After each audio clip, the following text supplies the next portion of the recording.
Welcome back.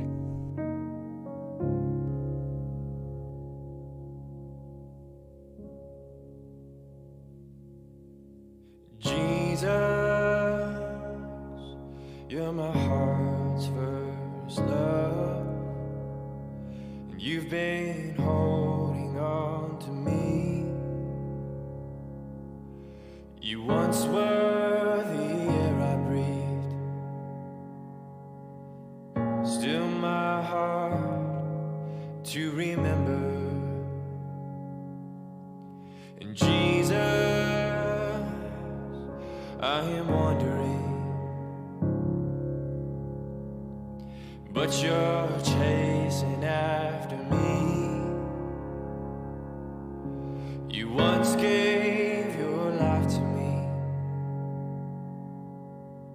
still my soul to remember,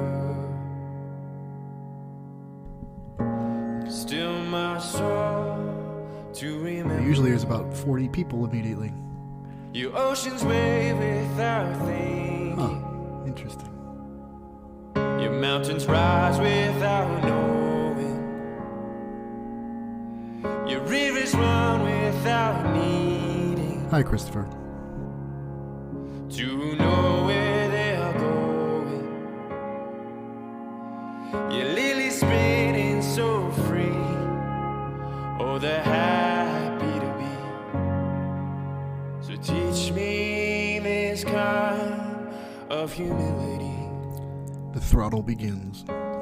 Teach me this kind of humility.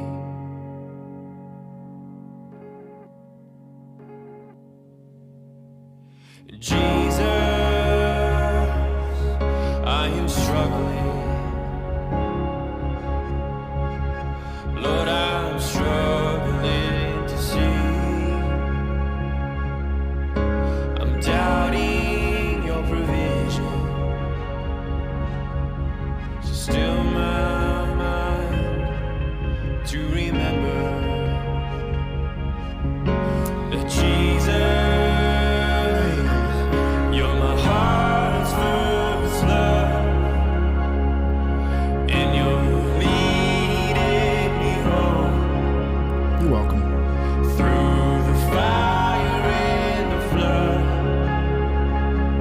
to the place where I belong. The more I see it, the more I think that Still my hand to the hat thing to remember. is like the Masonic eyeglass grip. Your oceans wave without thinking. Your mountains rise without knowing. Your rivers run without needing. Oh, right on, Christopher. I'm glad. To know where they're going. This channel has opened my eyes. Your lilies spinning so free. They just happen to be. Teach me this kind of humility. So teach me this kind of humility.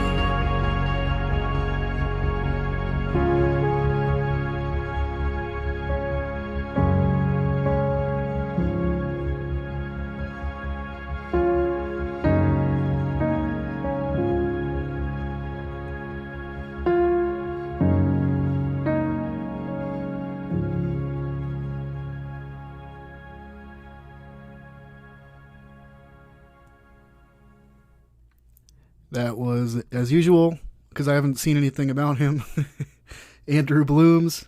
The song is called Humility, and it's from his album Humility. For such men are false apostles, 2 Corinthians chapter 11, verses 13 to 15. For such men are false apostles, deceitful workers, disguising themselves as apostles of Christ. No wonder, for even Satan disguises himself as an angel of light. Therefore it is not surprising if his servants also disguise themselves as servants of righteousness, whose end will be according to their deeds. Welcome back, everyone, to the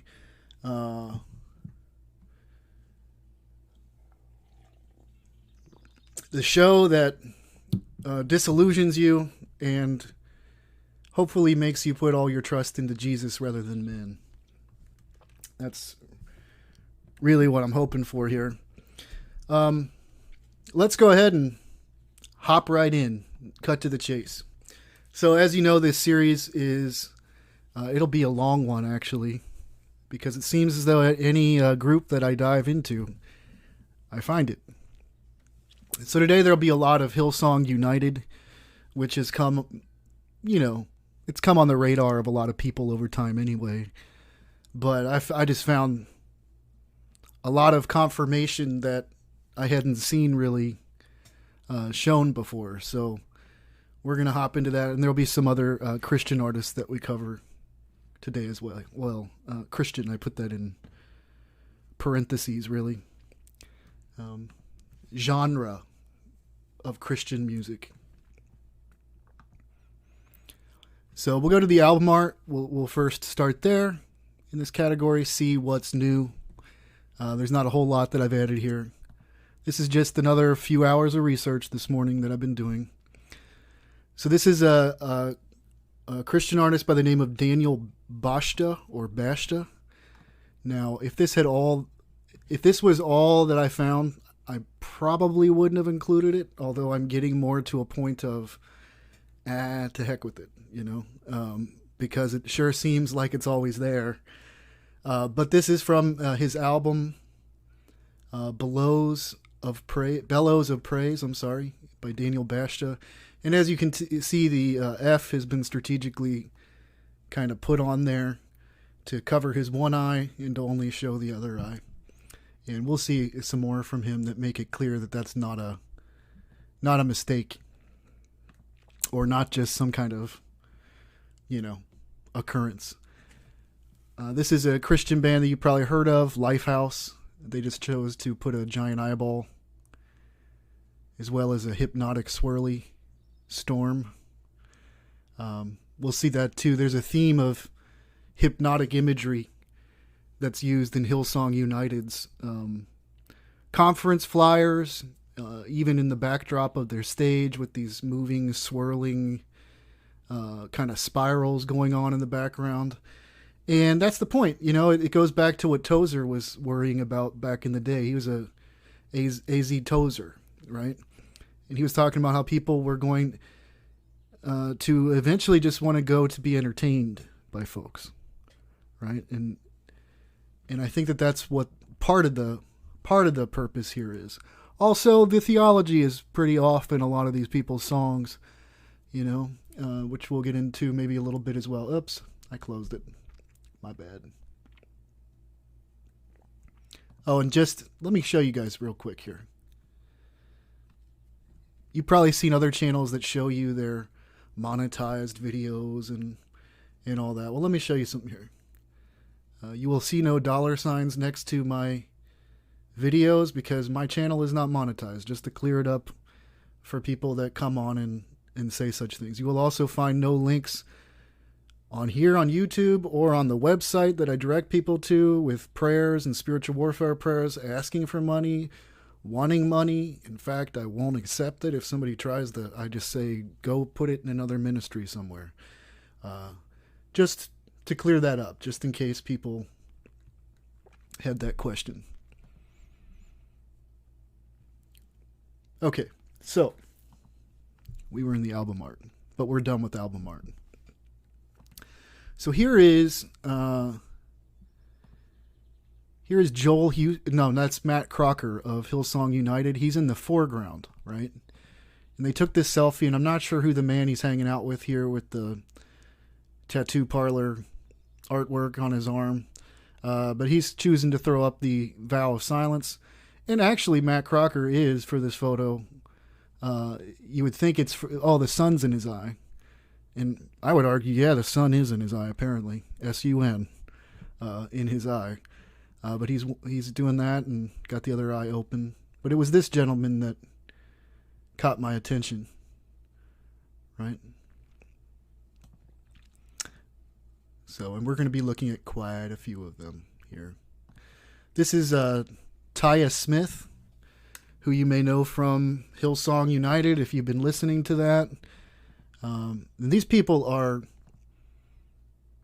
frankly, just a rebuke to them. Like they're extremely worldly and just very invested in their image, the clothing they wear. It's not how you represent Christianity. That is not what. But here you see Taya Smith throwing up the vow of silence, just covering up her mouth, and we'll see that theme continue. Taya is the one who was in the beginning of the video here, next to Joel Houston of Hillsong, who was doing the little hat grab that they do that I just keep noticing. It's sort of like the eyeglass grip that they do as well. And it's funny too, because I'm starting to realize it definitely is one of their symbols, because they'll often do it in conjunction with other symbols that they frequently throw up. So it's kind of an obvious tell. These are not obviously they're not very intelligent people for having sold out. Or at least it certainly appears that they have. Here is Taya Smith again. Now we'll notice a few things here, of course. Well, we won't mention that, but she's doing a vow of silence here. They seem to always want to sneak these things into their photos and photo ops. Because it's a coven. Hillsong United's got its own coven, it looks like. You know, they're performing their magic show, leading God's sheep astray. This is a Christian group by the name of Barlow Girl. They're doing the vow of silence in the clever way where it's always some message about silence when they do it. Never silence life. Okay, whatever that means. Thank you for that deep theological exposition on the teachings of Jesus Christ. Appreciate that. Thank you for your boilerplate teachings. This is a Christian artist by the name of Becca Shea. Not sure who she is. I mean, I'd never heard of her. I've not been listening to her music, but she's doing this was from her Instagram account. So here she is again, covering up her mouth with her hair. Again, also from her Instagram account. Kind of looks like a sun behind her too, if you take notice, with the rays coming out. They just can't stop with the symbolism. And I don't know, I honestly, off topic from the people we're looking at here for the moment, but I just have a question for just in general with this conspiracy unfolding. Nobody ever, or when they do talk about it, they kind of joke about it in an interview, or, you know, are they robots? I mean, are they robots? Sometimes you stop and ask, like, are these people?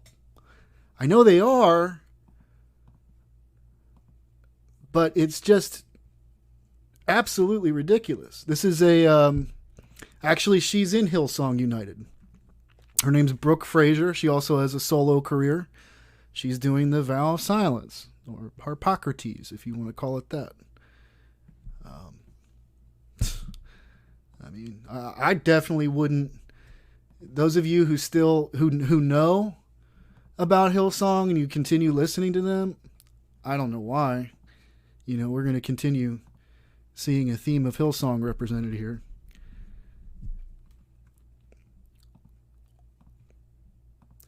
So here is Taya Smith again of Hillsong United, taking a little selfie with her one eye. A little bit like the one in the beginning where she's throwing up the V typhoon, not the peace sign, typhoon.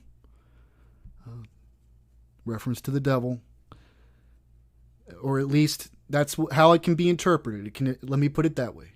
It can be interpreted as the peace sign, outward symbolism, Or if you were, let's say, a part of the occult, and in Satanism it means something entirely different. It's a reference to the devil. Just throwing that out there for folks. And just remember where these symbols came from. It came from the movement that came out of a bunch of bands that came to Laurel Canyon who were hanging out with Charles Manson and who themselves were throwing up all the Illuminati signs too. And just remember where that symbol for peace emerged from. Just keep that in mind. Here she is again. Taya Smith of Hillsong United. She just wanted to take her hair, jam it down onto her face, and give you a little one eye. Get the look. Get the look. You can look just like Taya. Or as that country musician said on his Instagram recently, join the cult. Join the cult. Right? And you will have 1 million more subscribers overnight. You know, who knows? What a silly bargain. So here we go. You see what I'm talking about? And I keep seeing it as a theme. They'll do it sort of like the eyeglass grip, where we saw John Denver doing it in 2 different instances, John Bolton, the politician, and many others. But a lot of times, too, you'll notice they'll do the eyeglass grip with the 666 as well. And I notice that they do it a lot with their hat as well. They'll grab just the rim of their hat. And I believe they just got tons of different nods to one another in terms of, yeah. Like, we're a piece on the board. We're a small, as Tyler the Creator would say, we're a small part of the Illuminati. We're our own project. And just so you know, like, we're advancing the agenda, And then you see Taya Smith here. She's doing the one eye. She's got her tongue out. Again, is this really, this is the face today. Not exactly. This is the commercial pushed on Christianity face of Christian music today, right? I do believe that there are still independent artists, absolutely, and folks that are literally serving Christ who do great, beautiful, wonderful music. But unfortunately, a lot of times if they're a real household name, likely you're going to see them throwing up the symbolism in a variety of different ways. It just it is what it is, and then she's throwing up the outward meaning peace sign, inward meaning if you were in the occult, a reference to the devil.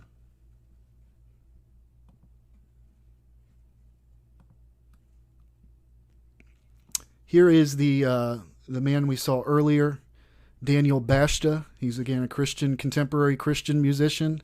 He just wanted to hide his eye, hide half of his face behind the lion mask here. The sounds of Daniel Bashta, the acoustic sessions. Hope, miracles, awakening. Ah, yes. Yes, indeed. Let's see if we can find another. Here's another of Daniel. Well, hi, Daniel Bashta. What you doing there, brother? I like your ink there. I wonder what it is on your chest. I like your rosary cross around your face. I like your typhoon as well. Or perhaps you're saying peace as well over your eyeball. I'm not sure. And I like the artistic kind of white chalk weird thing all over your face as well. It's really inspiring, edifying. I feel closer to Jesus already. Thank you so much. Thank you. Adam Young, who we've gone over before, of Owl City is the name of his group. Owl City. Okay. Adam just wants to throw up a little eyeball for you, and we'll just read the caption. I don't know if this was something that he officially put out. And by the way, it has an effect on it, but I'll go back and I'll find it. It comes from an original photograph, just so you know, because I saw that in the feed, and I hadn't seen it so up close right now, so I didn't realize that it was a photo with an effect. So I'll go back and replace it with this one. So I'm not sure if this is a quote from him or if a fan put it on there, but I find it telling because it seems like there are a lot of people these days in the know about what's going on. When I was a small boy, old people used to squat down to my eye level and ask me what I wanted to be when I grew up, to which my answer was invariably a pirate. And you notice one of the classic ways we always see a pirate depicted is with an eye patch on. You got the Jolly Roger with the skull and bones. Most pirates would dock their ships historically in harbors run by Freemasons. In fact, there was usually a lodge right there at the harbor. All kinds of illicit activities. If you read the literature on the history of that, a lot of the drug trade was facilitated that way historically. And also, too, what is a pirate? If you were a member of an international brotherhood, right, who has their own agenda, contrary to the agenda of a local principality or even a national principality, although it's not, because it's literally run by them. You would serve that as a pirate. You're a pirate, right? Your allegiance is to the sea. There are no international boundaries. I serve a broader agenda. And that's exactly what we see unfolding. And you know what they're pirates for. It is making and paving way for the Antichrist. That is simply what we're looking at. And so therefore, this photo of Adam Young, which was for some of his promotional materials, was not selected accidentally or by chance. Okay? What is, some people have asked, well, who do we listen to that? I don't know. That's up to you and your conscience and in between you and God, right? If you find that some of these, because some of the music that I've heard from some of these individuals actually did hit me at a time when I needed to hear it. At the same time, knowing what they're, I think the idea is to capture people and get them sort of obsessed with their celebrity, and then to kind of follow what they might teach or the kind of theology they install either in their videos or music, and slowly lead them astray. You need to know where you stand in Christ in order to get something out of some of this stuff. This is a Christian music artist by the name of Nate Huss. I only found a few things on him. He's also throwing up the pyramid hand sign in another, but he chose to wear this shirt for some promo materials. If you can tell, there's an eyeball in the middle of the shirt there for you. It's always there. There's always some tell, always something. Almost always. And it's really sad. This is the Christian artist Becca Shea again, who we went over just a little bit ago. She's just pulling down her eye, pulling down the hat, and also doing the grip.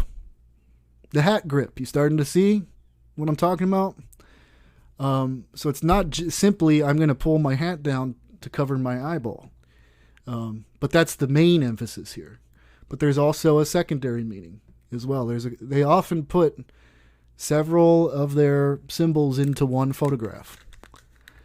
And I see it over and over as a theme as I look into all this. So there she is doing the one eye for you. Here she is again. I've seen this theme a lot with sometimes they'll put the I voted sticker over their eyeball. This just reminds me of U.S. Blues from the Grateful Dead. I'm Uncle Sam, that's who I am. Been hiding out in a rock and roll band. I'm not trying to be disrespectful. I do notice some masculine features. But I'm not saying one way or the other. I'm sitting here looking at it. That's what came to mind.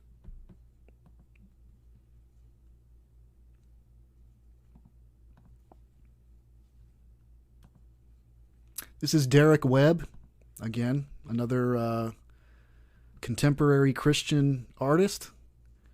He's got a black eye, and he's putting what I can only, or what I will do again is what I did yesterday. Sir, if you are unaware, what you are doing over your eyeball is you're putting a Typhonian V over it.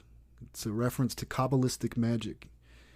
And you're also doing a bit of one-eyed symbolism there. So in case you didn't know, you might not want to do that anymore because it's very confusing for those who are following the shepherd's voice, right? And it makes us perhaps not want to listen to your music or have anything to do with you, and maybe even expose that. This is Barlow Girl again. This is one of their official promos. I'm not sure which member that is off to the left, but she chose for it to cover up her eyeball for the promo.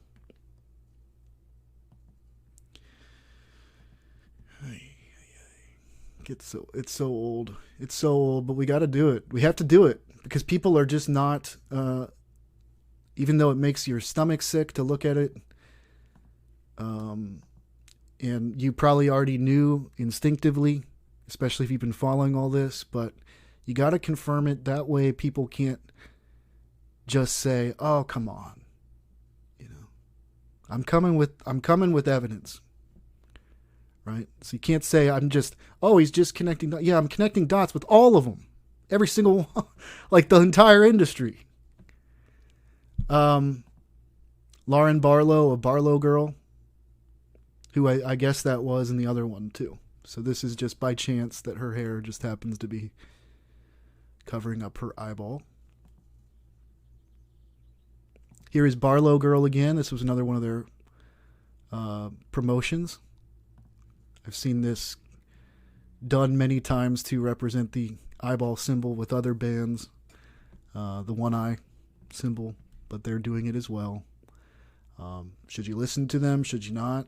It's up to you. I'm just kind of bringing this up to your attention. We looked at her yesterday. I didn't realize that's who she was, though. This is Brooke Fraser again. She's from Hillsong United. And again, ma'am, if you didn't know, number one, the one-eyed thing is creepy. And also the V that you're doing, and you guys often do this too with like your, what appears to be outwardly when people ask like a peace symbol is also a reference to Kabbalistic magic, the V typhon. And so I just wanted you to know that, just so that you can avoid doing that anymore in the future and just simply sing songs about Jesus Christ and praise and worship, rather than.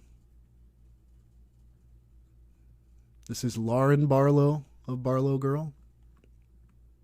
Again, Lauren just wants to cover up her eye because that's practical. Think about it. Think about it just for a second, you know. Would you make that your hairstyle if you're going to be like walking around, you know, anywhere? Why would you cover up your eyes in a stylistic fashion so that it makes it difficult and actually impossible for you to see out of one of your eyes? It actually makes no sense. But then again, people do weird things for fashion, which is another topic. I think we have a few more. I don't think we showed her. This is a Christian artist by the name of Hollyn, Hollyn. This was apparently posted to her Instagram. And she just chose... What is going on, guys?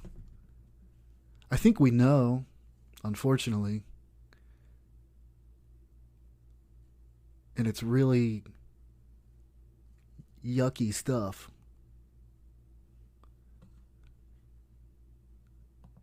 And it is generational, and that's why you see, unrelated to this image we're looking at, but in general. Or possibly related to, I don't know, but I'm just talking in general. This is why you see a lot of kids doing it. This is why you see Winona Judd's daughter Ashley doing the signs that her mom does. It's creepy, man. This Joel Houston that we'll be looking at, he's a grandson of the founder of Hillsong, and he's in Hillsong United.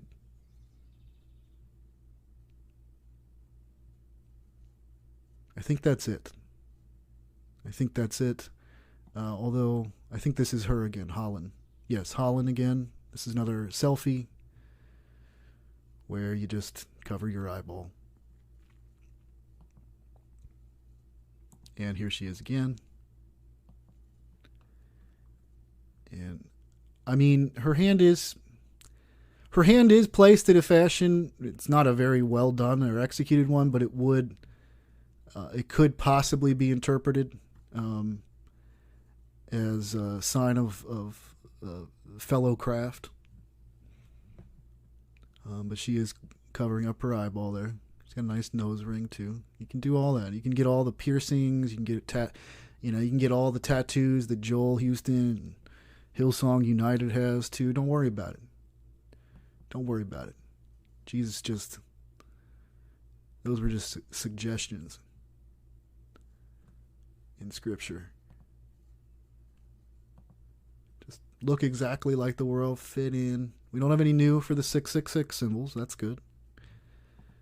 We do have a few new for the category of the pyramid symbolism. Today's video will probably be a little bit shorter, which is a good thing. This is going to be a long series, though. All of them will be. I think this is what I'm going to continue to do on this channel. Just so that people can sit down and be like, whoa. So this is Hillsong United. You guys have heard probably about this, about how they constantly put pyramid themes or pyramids in the backdrop of their stage stuff. Here you see one of their promos is love, light, peace in a pentagram, 5-pointed star. And then you just see all these pyramids that are actually screens for the rest of the audience to see as well. It's so blatant and in your face. But people, especially the youth, they don't get it. A lot of them don't get it. I don't know what's going on. They go to the show. It's like you have access to the internet. Have you been asking any questions?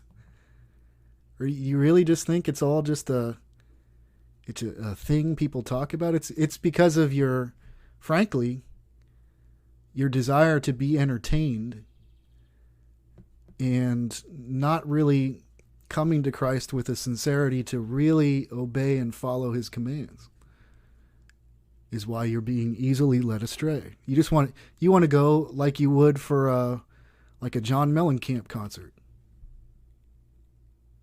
to this stuff. And it's all about the emotion and the feeling. Oh, I felt so good. I felt so close to God. Yeah, how are you living? What kind of example are you leading with?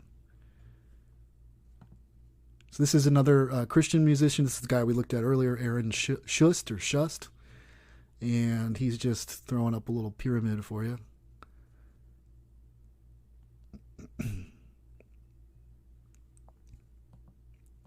It's everywhere, guys. Here's another. This is Jeremy Camp again, who we'll see here in a moment again. Fortunately, that is not a very high resolution photo. So let me see if I can find a better one.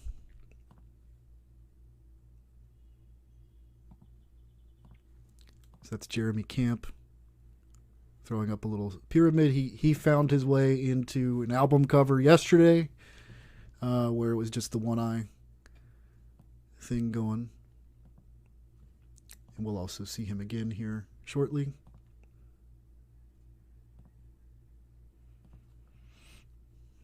The devil horns category. Got a few new recruits, new additions. Joel Houston of Hillsong United, of Hillsong New York. I think he's co-pastor with Carl Lentz, who was initially, when at least in the press, in the promo of Justin Bieber's Coming to Jesus.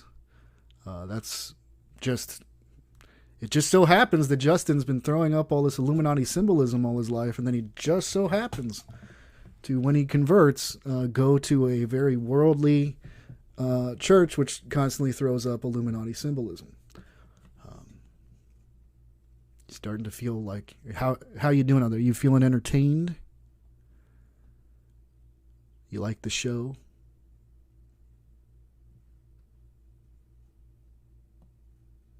There's Brian, just doing his little performance. They do this often, but when you see them doing it also like this, now you have plausible deniability as usual. Surfers, we're surfers, dude. We're hanging loose. We got Taya again, sticking out her tongue. I don't know why this is a thing these days. Well, I do know why, because it seems to accompany this agenda. So it's Jad Gillies and Taya Smith of Hillsong United, and I don't know which one is Jad Gillies. So, Oceans, I don't know. Very popular song. I never really got anything out of it. If I remember correctly, it doesn't mention Jesus at all. Lauren Daigle, too, like the same thing. She hardly ever, I don't know that she ever really references Jesus. Maybe she has in a few songs, but usually it's indistinguishable from just pop music in general. Adam Young again, we've looked at him before, but there's Adam Young of Owl City, wink wink. Now I think he's throwing up on the left a pyramid with the Osiris Risen as well. Pyramid and an inverted pyramid with the Osiris. I don't know, man. I'm tired of all this talking with your hand stuff. And then here he is throwing up some devil horns. You can't even call that an I love you. What are you a Black Sabbath fan, or what's the deal? Are you throwing up some metal hands? You don't play metal.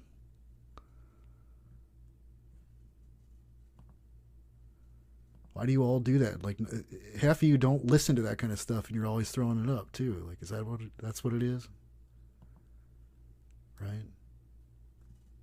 Hanging loose, or there's Adam. He's either hanging loose or he wants you to give him a call. Give me a call. Owl City. You will remember that at Bohemian Grove, where the world's elite gather in the woods near San Francisco every year, no press is allowed. They have a giant statue of an owl, which is where they perform their cremation of care ceremony to kick off the festivities. They do a very strange pagan ritual in front of it. Just remember that. We also have added, let's see here. This is, remember how we saw the cover for Lifehouse before with the eyeball? This is Sean Wolstenholme of Lifehouse. He's one of their band members. There you go. Can we announce a moratorium on the hand signs in the Christian scene? Here is Jeremy Camp. Thank you to the viewer who pointed this out to me. And if you watch the video, it is a kind of a fast flash, but it was very interesting, both the timing and it struck me that there was an intentionality involved. So this is at the 4-minute and 13-second mark in his music video, There Will Be a Day, by Jeremy Camp. And he sort of very quickly, as he's looking up, throws up some devil horns.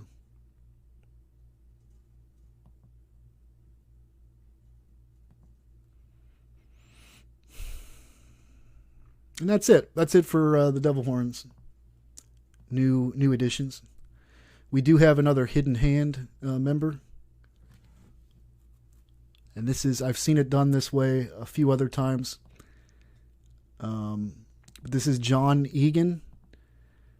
He's a contemporary Christian musician. I think he's been in a couple of different Christian bands but he's got his hand with his thumb up too, which is that's generally how the Masons do things, especially the most, we saw the example yesterday of the man, I think his name was Flame. I'm not sure if I'm getting that correct or not. We'll see it here in a minute. Where they'll do the cross, and then they tuck their hands under on both sides, and then they have the thumbs sticking up on both sides. And that's how you signify that you're a master mason. One of the ways that you signify it to other people. So he's doing it here. It's unfortunately not very clear, but that is what's happening here. And really, it's the official promotional stuff that you might want to pay attention to, because that's where they love to put it up, because that's going to see the most eyes, and a lot of people out there know what's happening here. Here's Adam Young of Owl City again. Adam Young is throwing up a perfect rendition of signaling to others that you are. This is called the sign of a fellow craft. It is both a tell to others that you're in the brotherhood. Presuming that's what's being done here, sir. Just in case you didn't know, when you do that in your photographs and that, it can be interpreted in this way, because it's in the encyclopedias of Freemasonry.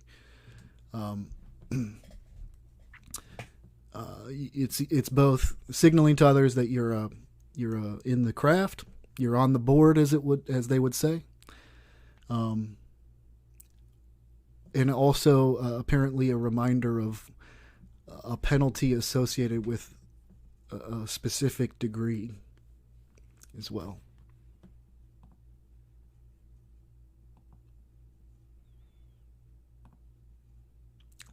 I've started this because you will see a lot of these Christian artists doing this I am stuff a lot.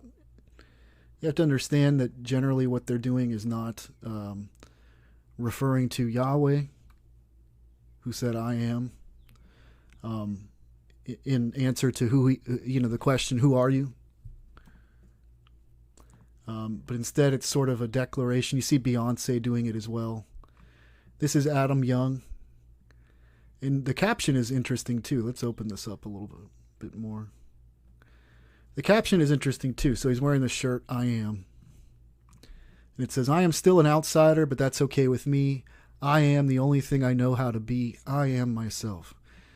It's for those who are in the occult, it's a blasphemous declaration. It's a Gnostic one.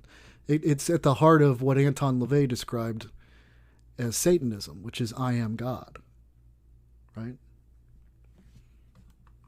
So, and I don't see any reference here. He says he's Christian. He says it's absolutely the biggest part of his music and who he is.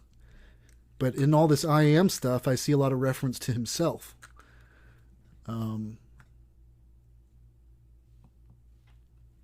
So I found that interesting, and I know that'll grow.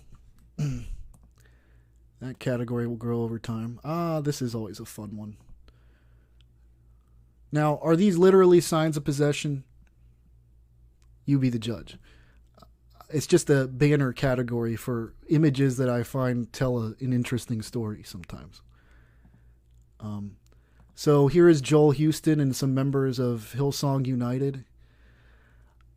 I just want to point out that I feel like I'm at a freshman kegger party, not there to learn about Jesus in any way. Also, you note the guy in the background doing the tongue thing, and he just so happens to be, the other guy is pressing his face into it so that he's only showing one eye while they're screaming as though they've been drinking all day long.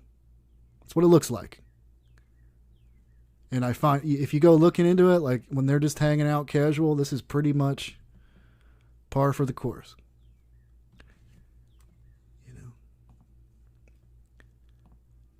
Silly me, I thought about reading scripture with your brethren and prayer time, and having a little fun, but this is that's Joel Houston up here in the top right, and I believe these are other members of Hillsong United as well. It just looks very mocking to me. The expressions, it seems irreverent, not reverent at all. You have to understand the days we're living in, ladies and gentlemen. I hope you're coming to terms with it anyway. Here is, I mean, come on, man. Here's Taya Smith of Hillsong United. Guess she wanted to post that to her social media. Thank you for the edification.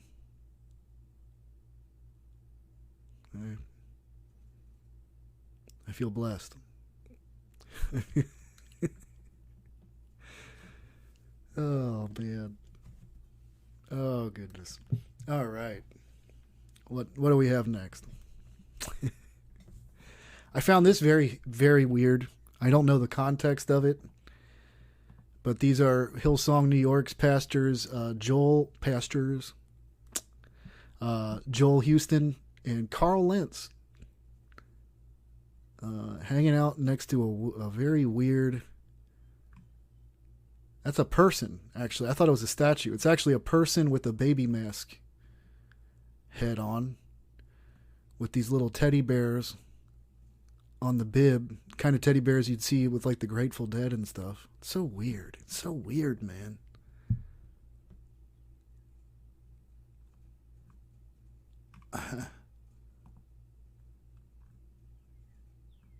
What is going on? Where are they? What is happening? Why? Here is Taya White again. This is what you would expect from like a teenage girl who's probably not living for God. Let's just keep it real. But she just wanted to do a little Instagram update or a selfie hanging outside the 7-Eleven. Just a reason to stick her tongue out. Thank you for the edification, your exposition on the Gospel of Mark. Appreciate that. There she is again. This is the same setting where she did the covering of her mouth as well. Thank you, Taya, for the tongue thing again. Appreciate that. And again, someone got upset yesterday, and I'm not saying one way or the other, but they were the image was too grainy, and they said, as usual, like a bit of truth with lies, like that wasn't Danny Gokey. That was Danny Gokey. This comes from some kind of American Idol shoot, so I found a higher resolution image of it. It's at I think it's CBS's website, and labeled as such as Danny Gokey, and it looks like Danny Gokey. So before you make comments like that, and just because you couldn't find it, making assumptions, I realize that I'm taking on a lot of people's heroes.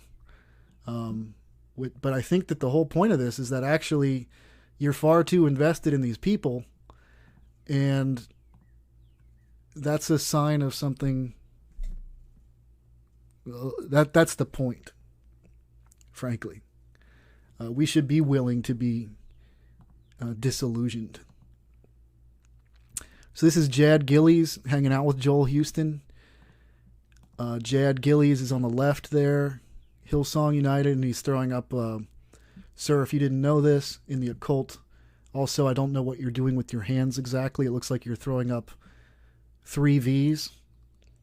A V here on your left hand and 2 V's here, which in the occult would be reference to the devil. It's Typhonian. Typhon is the way they put it, just so you know, sir.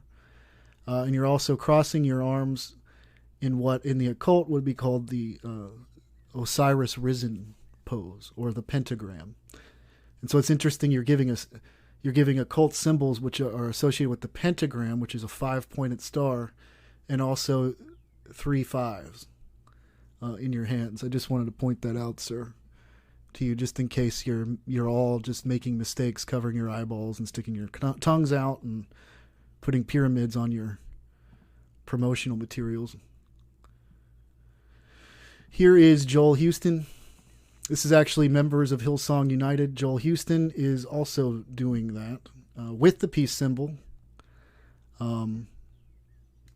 Which anymore, I'm convinced, like you can almost just translate it, this typhoon business, to pentagram, the 5-pointed star. But he's doing, sir, if you don't know this, Joel Houston, grandson of the founder of Hillsong.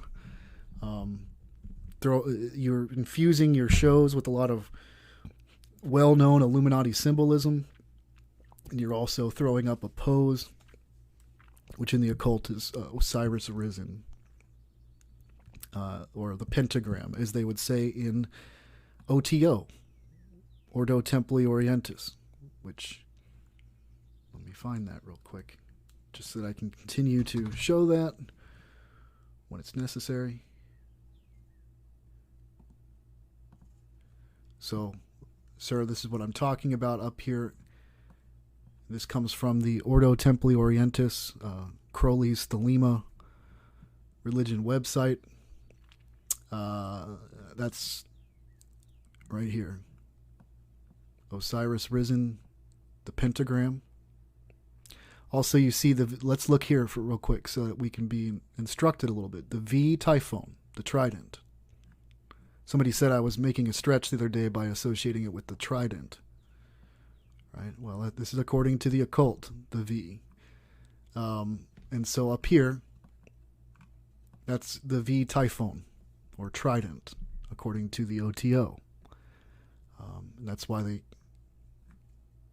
in a lot of their formations, are these V's that they do a lot. So, sir, just so you know, that would be a negative.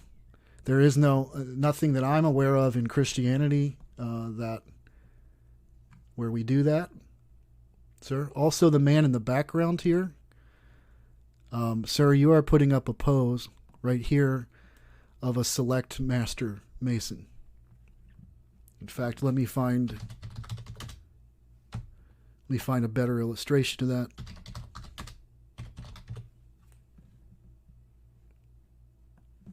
Gesture.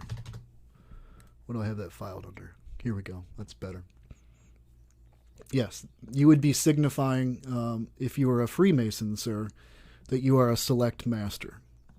So you might want to do that. Also, sir, right here in back, who you're holding something here, you do appear to be. It could be interpreted that you're throwing up a 666, and I do find your facial expression edifying. I don't feel like I'm at a college frat party about to down a 40 ounce of malt liquor. I feel like you brothers are about to bring me really close to Jesus, really close to God.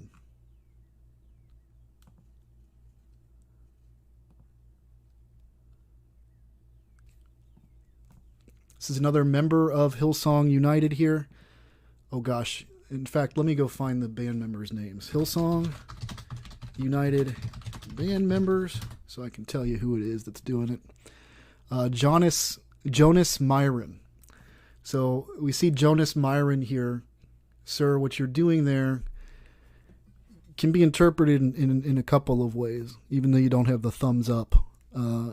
It could be interpreted through the lens of the occult as a reference to Osiris Risen in the OTO, or, sir, it could be potentially interpreted as the sign of a Master Mason as well.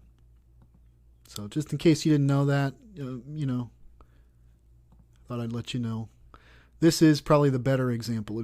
This is the rapper Flame that we went over yesterday. So this, when you see it done like this, and I'm not saying one way or the other, whether he is doing it or not, but that is actually the identical way that you would signal that you're a master Freemason, according to the Freemasonic encyclopedias. So, and he's a Christian rapper. Just throw that out there. We have added another individual to this a potential reference to Osiris Slain. which let me show you that real quick, just so I can clear up problems with people. There shouldn't be any reason why you're pretending to be Jesus on the cross. That's a little. It's kind of a little odd. You definitely didn't make that sacrifice. But I just want to point out to you that in the OTO, Crowley's thelemic, sex magic, Kabbalistic religion, that is associated with Osiris slain. So they won't refer to him as Jesus on the cross. They replace Jesus with Osiris, the cross, because they always will blaspheme God in some way. They won't be doing that on the day of judgment, in the day when they see the Lion of Judah roaring, but some mocking. So this is a man named Matthew West. All in. So I don't know one way or the other, Matthew, but you may want to be aware of that. Just again, we don't need to. We as Christians, we just preach the gospel, right? It's not about album covers and, got a nice jacket on always, and fresh shoes, and, looking good.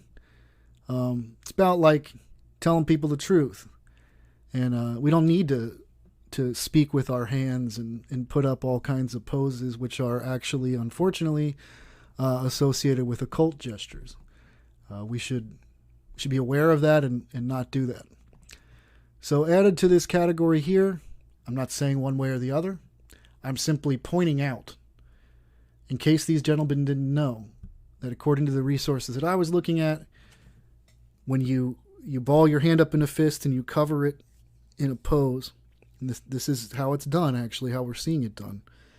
The hand that is wrapping the hand that is in a fist will refer to which hand of the left hand or right hand path of Kabbalistic magic you are dedicated to. And so both of these gentlemen, both Danny Goki and the rapper Da Truth, just so you gentlemen know, because it does seem an odd pose to make just at random.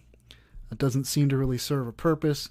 Just so you know, to avoid confusion, what you would be signaling to other occult members or practitioners of Kabbalistic magic is that you are on the left-hand path of the occult. So just in case you wanted to avoid confusion at all. Here we go. The Typhon theme continues with the V's. My goodness, every single celebrity does it. Every one of them. Doesn't matter, Christian, not. They never really think about it. What does it really mean? What did it come out of? People especially who just sort of vacantly observe these images always. What it comes out of, what it emerged from. So she's doing two things. This is Brooke Fraser of Hillsong United. It appears to me anyway that you have three symbols in one here. You have a slight reference to devil horns, although that's not the most prominent. You have the hands coming together in a pyramid formation, and then you have the V with her right hand on her head. Again, this theme of the typhoon, the V typhoon that they keep. Well, ma'am, if that's not what you're doing, I don't know what you're doing. I don't know what it has to do with Jesus. I don't know why you guys keep talking with your hands all the time and throwing up all kinds of symbols. It's very weird. It makes people think that you might be a member of a gang. I don't understand, and a lot of us out here don't understand what you're doing. I saved this because they do it a lot of times very strategically, or they can. I'm not saying one way or the other about these members of Hillsong United, or this is Taya Smith on the right and her sisters. But I noticed that Taya and her sister in the middle are both with their arms creating perfect V formations here. Perfect. It does appear to be a pose that they're doing. Although I could be wrong, ma'am. But I have seen it done in so many different ways. This is the man who we saw covered in powder. his face covered in powder, covering up his eyeball, and a few of the other ones. Daniel Bashta, with this very prominent, I don't know what kind of tattoo it is on his chest. If he were in a worldly band, I wouldn't be able to tell the difference. I definitely wouldn't be able to identify this man as a Christian or not. And he's throwing up the peace sign, I suppose, with his mouth agape.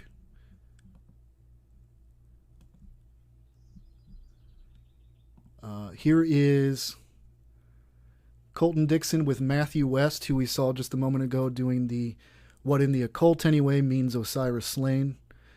So he's hanging out with Colton Dixon, who we showed you in the video yesterday.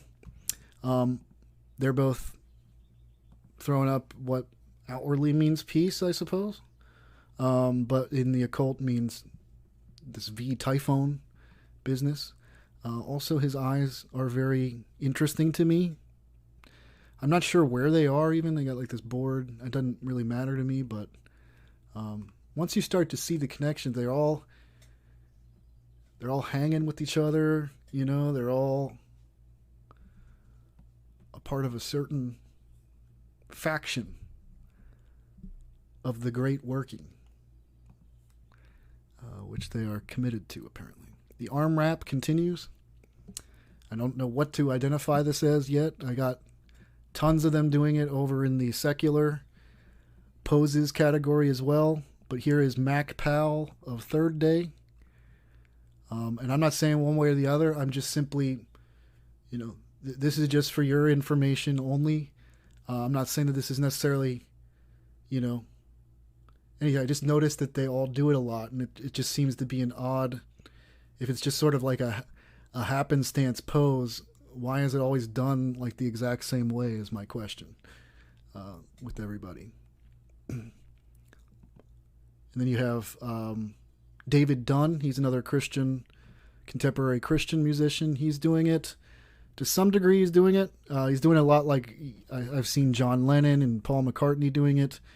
But also you see that, which we've seen in the other category, for whatever reason, the hand to the shoulder, which I don't know what that is either. I just noticed that they all seem to do it, or that's an exaggeration. A good collection. I found a good collection of them doing it always the same way. And then yesterday we saw these folks, Lecrae and Jaden Levick, doing it as well. Fashion. It's the new category. Here is, this isn't new.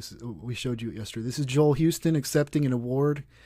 By the way, that should already start to, if people are like winning awards at like official award ceremonies and such, you should at least be on guard and start maybe being a little skeptical. That is, again, not just like, what are we, like, we're winning awards. Did Peter like get presented an award for his work for Jesus Christ? Like a little medal to put up on his wall, like have his wall filled with all of his great achievements and all that? No, as a matter of fact, Paul, Peter, these folks, they took a back seat, right?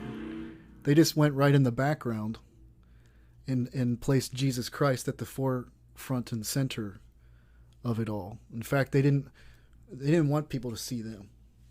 They wanted people to see Jesus. And he's wearing a Masonic hat. That is one of the kind of Mason hats that you will see, which is interesting. You just see that theme a lot as well, just with the mainstream rockers as well. So here's Carl Lentz with Justin Bieber. I had included this in my past video about them. But apparently they want to promote the lyrics of John Lennon's Imagine, which is all about there being no God, no heaven, and us all coming together in peaceful harmony, which seems to be what would be the Antichrist anthem, really. And that's exactly, it's going to come under the umbrella of that little peace sign as well. Very interesting, right?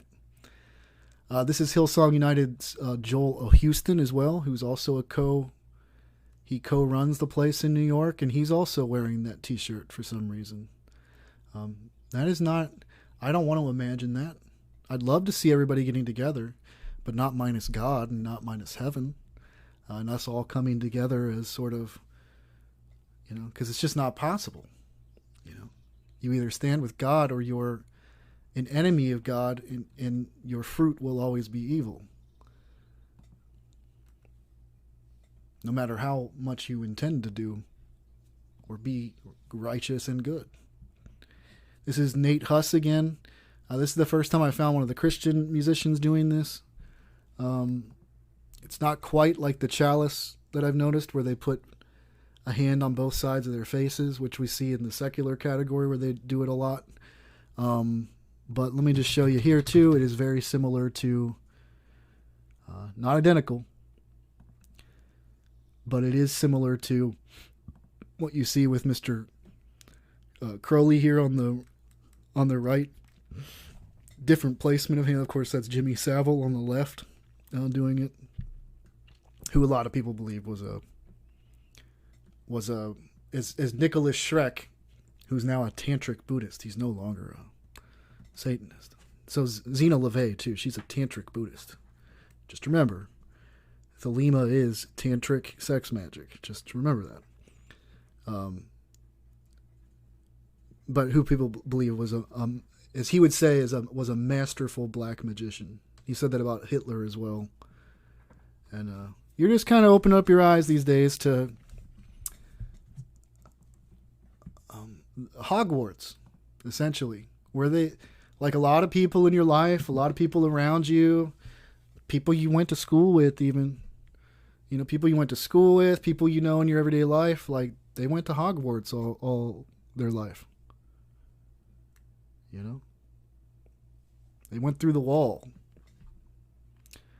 Nobody added to the salute. I don't really, I do believe this is sort of like the hat thing and the eyeglass thing, something that they're doing with one another, but I can't say one or the other. This is a Christian artist by the name of Brandon Murphy. You see him doing it here. It's just these constant themes, and it's only a few. It's not only a few. There's several different variations, but it's always the same, and they're always doing it. It's like this pattern that you just keep noticing. I have added to what certainly looks like the penalty sign of the Freemasons that they'll throw up, warning others of the price you will pay. And this is a Hillsong United photo together. And the man front and center is doing it to a T perfectly. And it is just a bizarre pose for him to be doing, hanging out there. And then also the pointing up. We haven't really covered that too much. I'm going to look a lot more into it because they all do it. And based on what I see, like, I don't think any of these people are pointing up to Jesus or God. Could be even reference to one world order, or we all become one. I don't know, but I do notice that they do it a lot.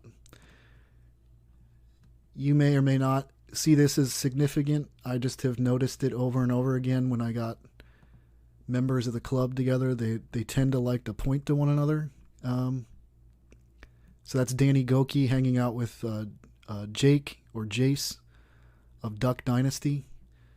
And something about the Duck Dynasty folks came up on my radar recently anyway. So, and what would that be? Well, go look at the reality show Duck Dynasty. Did they really, despite talking about Jesus and like talking about this great faith they had, like example wise, did they really exemplify like a great Christian life, or sort of, kind of leading by poor example for folks? You tell me. It's up to you to decide. This is the arm. I call it the arm grip right now. It's usually the bicep grip is what they do, or they'll grip the elbow. They're clearly, from my perspective anyway, and we've got the secular community is just filled with it. And we've gone over that in previous videos. But here you see Taya Smith doing it with Joel, who we've seen doing symbolism, and this other gentleman who I'm struggling to remember the name of again. We saw him earlier too. Both of them throwing up the symbolism at times. So all these are members of Hillsong United. We've seen Taya doing the one-eyed and the tongue thing, and the vow of silence as well. And she's doing this pose that I've just noticed that a lot of them do over time. Here's Brian Houston doing it. Or not Brian, Joel Houston of Hillsong United. He's doing it here for a photograph.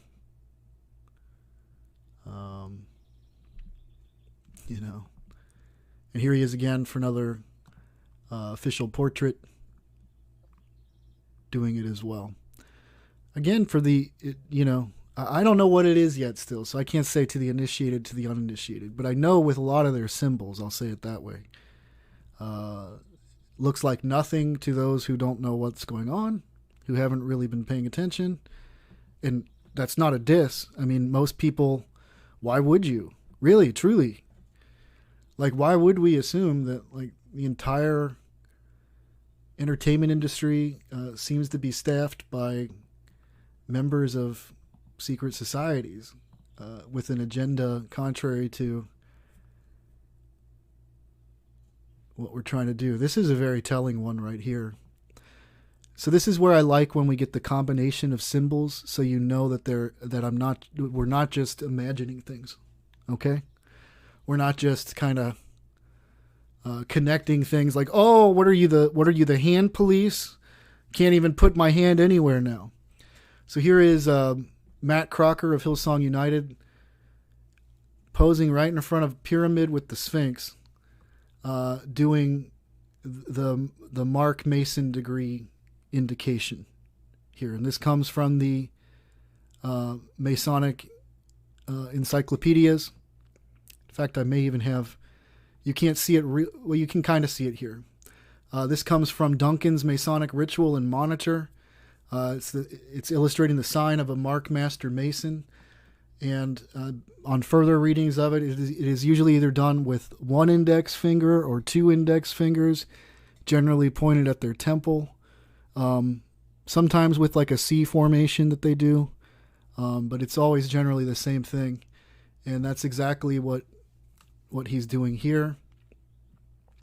And we've also seen Toby Mac of DC Talk, who's got his own solo career doing it. We see this Christian rapper by the name of KB doing it as well. And we see a lot of the secular artists doing it as well.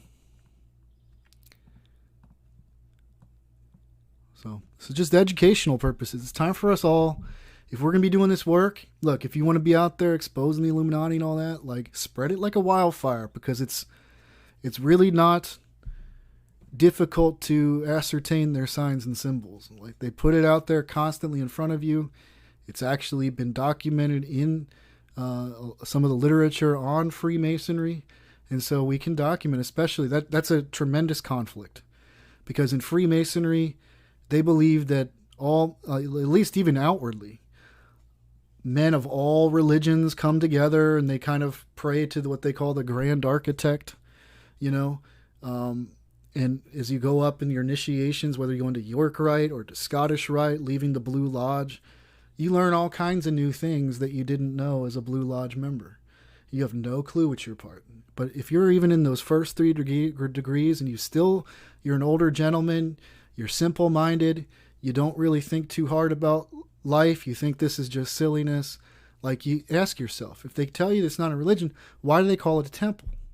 You might want to start asking yourself, like, why did I come in blindfolded and talk about, as a Christian man, that I'm coming out of darkness into light in front of this guy I call a worshipful master? Do you think that might be a little bit in contrary to what Jesus Christ taught?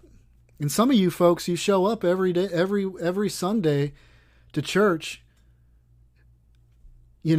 without having repented of that, without having coming out of it and repented of it. You just continue on. And when other people expose this stuff and talk about it, like, you get real uncomfortable and you dismissive and you kind of mock the idea, and you're like, this is just silliness, and you walk away. You know? Could you possibly not know something? You know? Could you humble yourself for a moment and realize that maybe you've been duped and you don't know what's going on? And that you're a part of something that you really should not be a part of at all. That you went through oaths and initiations which are abominable and prohibited in Scripture. Is that possible? Or am I too zealous? Am I thumping the Bible too much? I'm taking things too serious. So this is the man on the left here. His name is Christon Gray. He's a contemporary Christian musician, and he's with his brother. They did a musical project together, and his brother is the one in this photo doing the sign of fidelity, which in Masonry would mean that you're pledging allegiance to the brotherhood, right? You'll protect its secrets. You're letting other practitioners of the craft know. It's one of many ways they do that you are a member. And sir, if you didn't know that that's what it is, I'm just letting you know. So like when people are taking photos for your promo materials and stuff, just be mindful and careful with what you're throwing up, because it can be very confusing to us out here. Here is Jeremy Camp again. Jeremy Camp, sir, if you don't know this already, I don't know where we're even at in this photograph, but if you didn't know this, you are putting up with your hand kind of quite literally right over your heart location there. The sign of fidelity in Freemasonry. It's the heart sign, they call it sometimes. And so people could interpret the photo that you have put out there for people to consume as a subtle way of saying that you are a Freemason. They can't be faulted for it because it's in the Masonic literature, and you can find Freemasons up to this day in their lodges doing it. So it's not far-fetched. It's not me drawing connections that aren't there. It's just simply reality, you know? And so, sir, you might want to not do that anymore in your photos, and you might want to clearly come out and let people know that, in fact, you are not a Freemason, that you are not working toward an agenda which is contrary to the goals of a Christian, which is to spread the gospel, the true gospel of Jesus Christ throughout the world. And then we have this other gentleman here who we had the coattail thing, which I don't know. I call it the coat grip. I don't have good terms for these yet until I may come upon the day where I have a better understanding of what we're looking at. But here is Brandon Murphy again. He's a contemporary Christian musician. He's, again, Sir Brandon, if you didn't know this, in your official promotional material, let's say a photographer even asked you to do that, you should say, no thank you. Because the sign that you're doing there signals to other Freemasons that you have pledged an oath, that you will be loyal to the brotherhood. And so we just ask you as Christian brothers and sisters out here who don't want any of that in our churches, who want nothing to do with their agenda, to please not do that because it represents us poorly, and to just be more aware of what you're doing with your hands, frankly, what you're communicating even. In fact, I would suggest not to try to communicate anything with your hands, and to just keep it very simple, you know, because Scripture actually talks about those who speak with their hands and their feet, and they wink with their eyes. It's in Proverbs, and it has a negative connotation. It's actually associated with evil. So, you know, if you like Scripture, if you respect it, you know, if you take God's word seriously, you might want to look at that and not just dismiss me and say, that's silly. That's silliness. Silly talk. He's overreacting. Because not really. That's what Scripture says. You know, Holy Spirit, written Word of God, who you believe in, right? So this is Matthew West. This is who we saw. We've seen a couple of categories where he didn't come up in the main categories, covering up your eyeball, throwing up the blatant pyramid, none of that. So I'll give him that. but he is coming up on the radar of some poses that I have suspected may be a signaling to one another. So this is, I don't know what to call it. It's just like this. It's usually a grip, not always, but it's this arm to your shoulder business that they do. The secular one that I have. And again, this is based off of just literally almost everybody, not everybody, as you can tell, but a lot of the people that I just go out looking for on the Christian music scene are doing, you know, the categories are filling up quickly. And this is just 2 days of research. 2 days of just a few hours each day. You know, what am I going to find as I continuously explore it? It's disturbing. This is that John Egan again.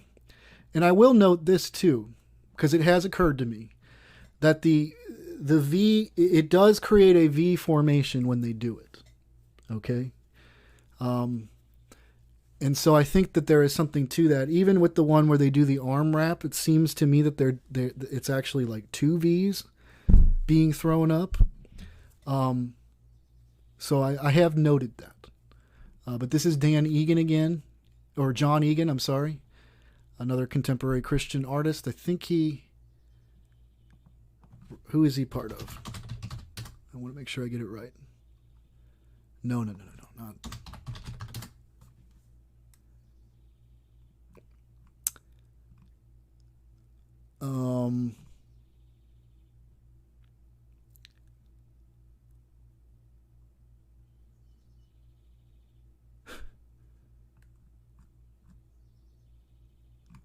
Maybe he's not as big as I thought. Is that him? Yeah, that's him. It's just him older. Boy, I haven't found a whole lot more. Looks like there's a lot of stuff I didn't see the first time. In fact, I haven't even bothered. Some of you may want to help too. Go to their Twitters, go to their Instagrams. You can become a part of the collaborative board I have going on at Pinterest. And because I don't generally focus on three fronts of research. I've been using Pinterest, and then in the future I may explore some of the others. But it takes some investigative work because not everybody's super well known. This is thanks to somebody actually who added it to the collaborative board. This is a Christian artist by the name of Matt Maher or Marr, probably Marr because it's like Bill Maher. And he's doing this hand to the shoulder thing. And we had other artists from yesterday doing it. This is the first individual that I found doing the, for lack of a better term, the arm to shoulder pose, which I will show you here in a minute in the secular section, so you realize I'm not like, oh, I'm just being silly. This is Becca Shea, who we saw earlier in today's video. But let me just show you what I'm talking about. Over here, you got Enya doing it and some others as well.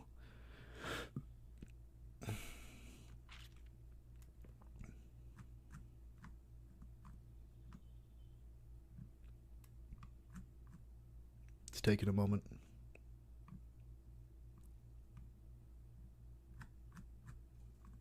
Okay, dun dun dun. Here. I kind of call it, for lack of a better way, like the arm straight to the shoulder pose. So you got Enya doing it here. You got John Lennon doing it here. And you got several individuals doing this. This is Scarlett Johansson, Iggy Pop, with John Waters, I think is his name. So anyway. So when I see it, you know, I categorize it anymore because I'm never going to see that again. And what if it turns out to be a theme? Right? And so you might as well grab it while you're there. The Masonic so-called eyeglass grip continues to grow. We only have one new edition. And this is, remember we were going over Nate Huss earlier? He actually has I'm not sure if they're still together or not, but it's that I Am theme again too, which they can get away with by saying, oh, it's a Christian thing. But he had a band, it's called I Am We. And so I don't know the name of this band member, but him over to the left could be interpreted to be saying to those who will see the photograph that he is a member of the Brotherhood of Freemasonry.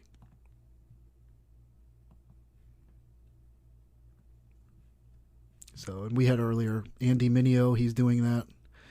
And again, anecdotally, I offered you guys this yesterday. There was a man I knew in Buddhism who I had the opportunity to meet in one of my travels. We ate dinner one night, found out he was a Freemason. He painted it very nicely and well.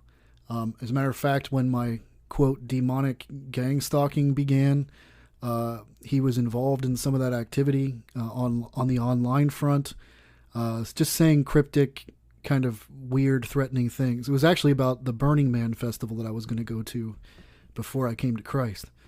And I posted some story about a man had died in a fire at Burning Man, running into it. And he had come on and he said something sort of like laughing, laugh, LOL, like, aren't you so glad you didn't go, Adam,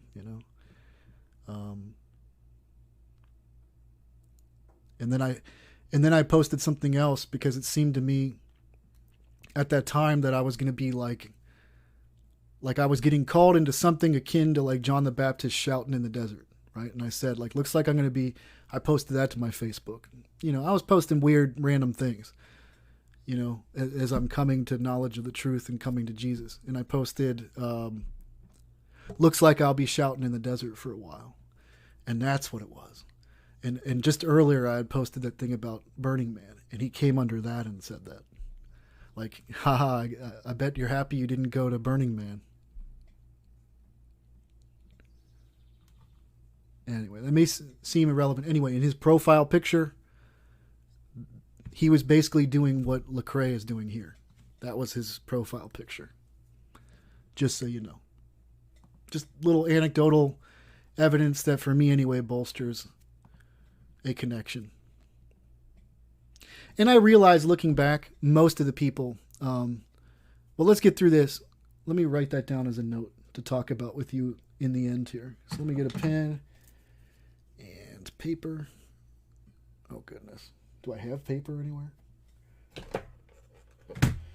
I suppose I can write on this.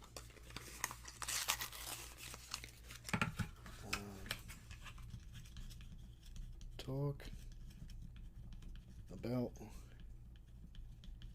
Masons in Buddhism. Because, oh boy, they were there. And they were watching me. I didn't know.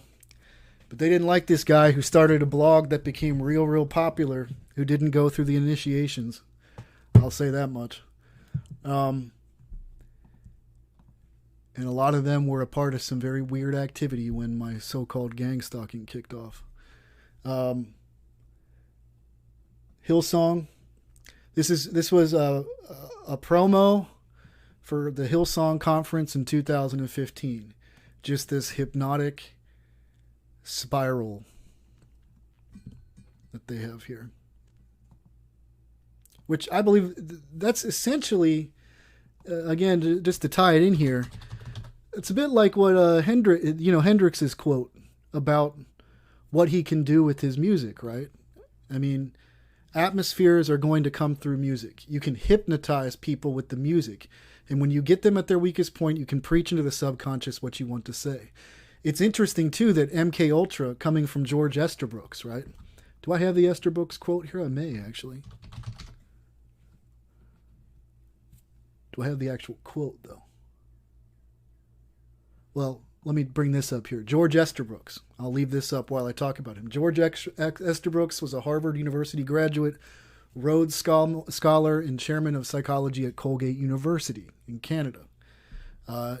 He worked with military agencies and intelligence agencies.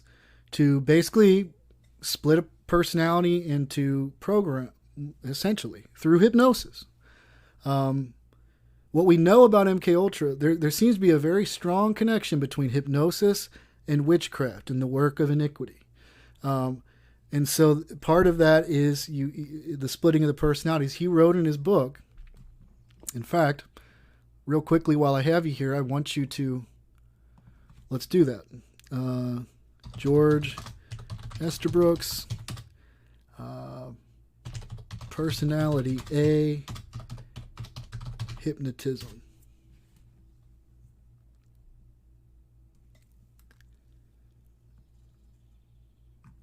Give me a second here. Personality A, because that's the key word I'm looking for in his own writings. He wrote it in a book. I want to read it to you. I see. Here we go. So you can find this. You can find PDF versions of this book online.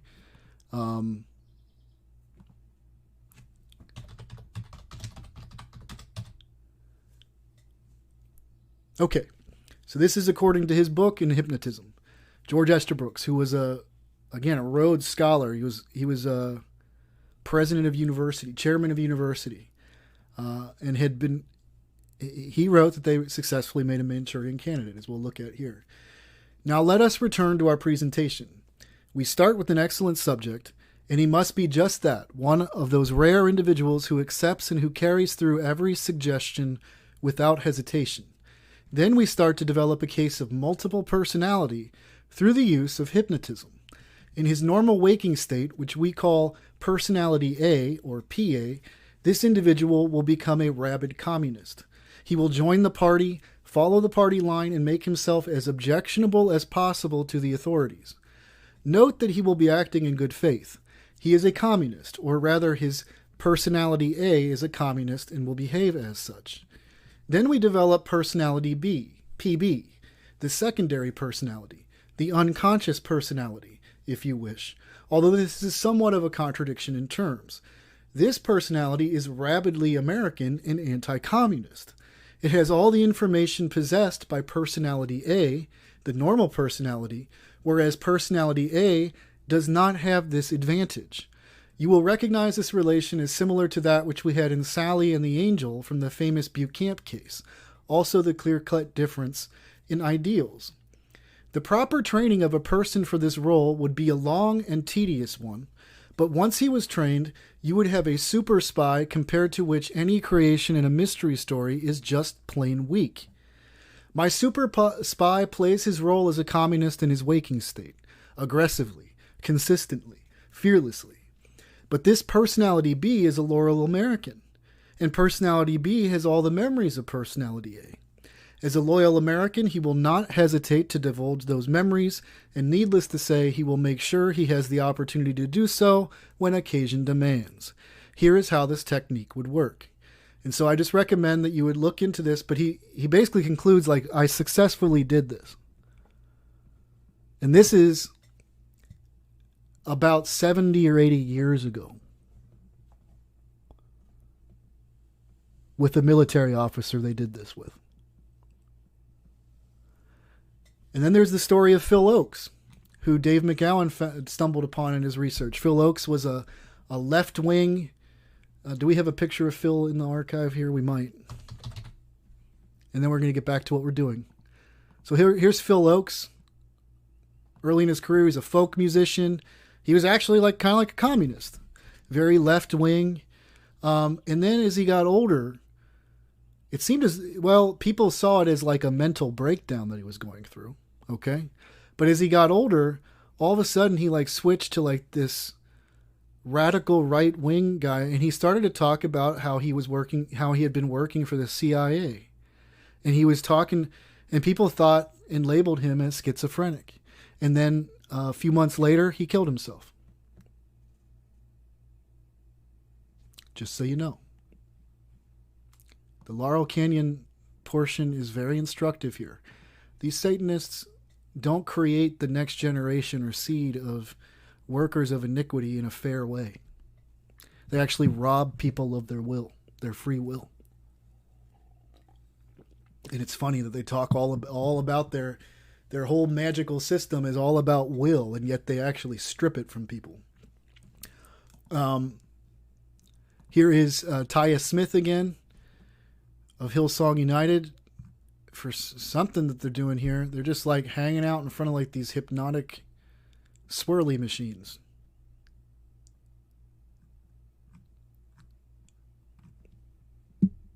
That's why we just talked about what we talked about. Here is Hillsong United. This is one of their shows, and the backdrop had that on it. And I would imagine that it was probably a moving motion picture that just spiraled over and over again.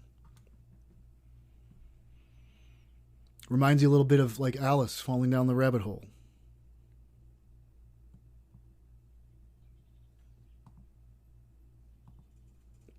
Here is a pose that we've been seeing crop up in the secular.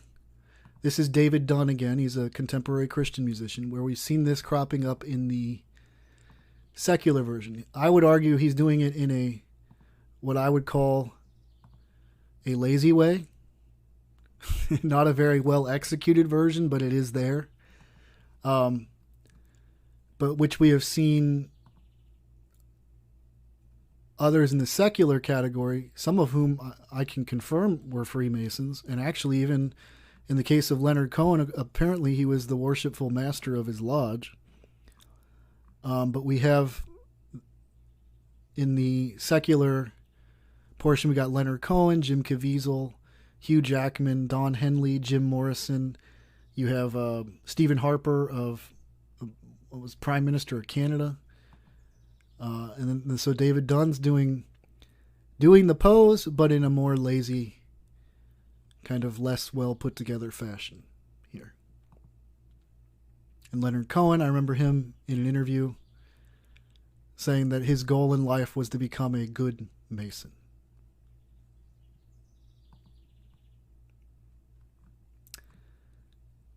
Oh, okay, this belongs in a... Let me go back up to Devil Horns just to show you. This is Joel Houston again of Hillsong New York and Hillsong United, the music group. But here's Joel hanging out with his bros. There you go.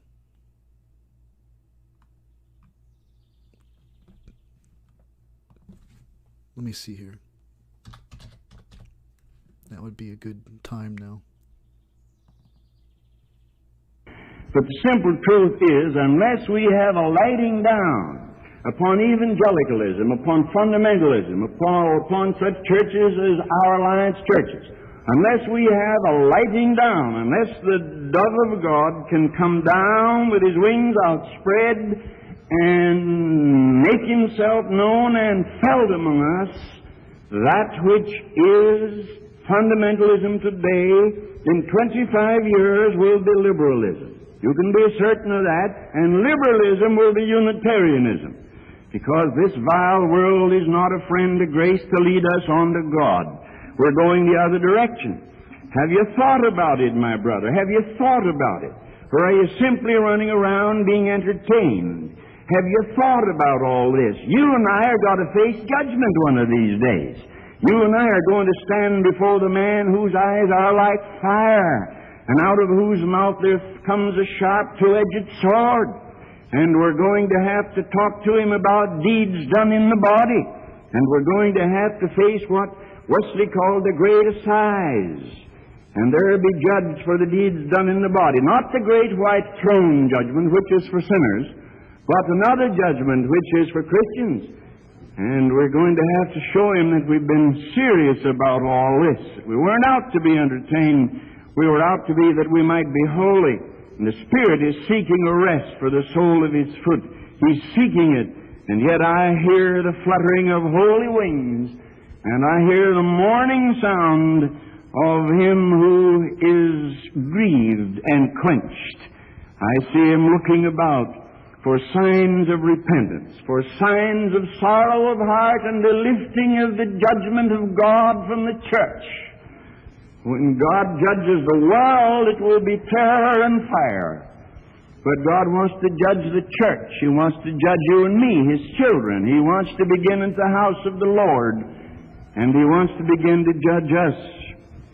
And the absence of the full power of the Holy Ghost is perpetual condemnation. That is what you will not hear at Hillsong. And in fact, A.W. Tozer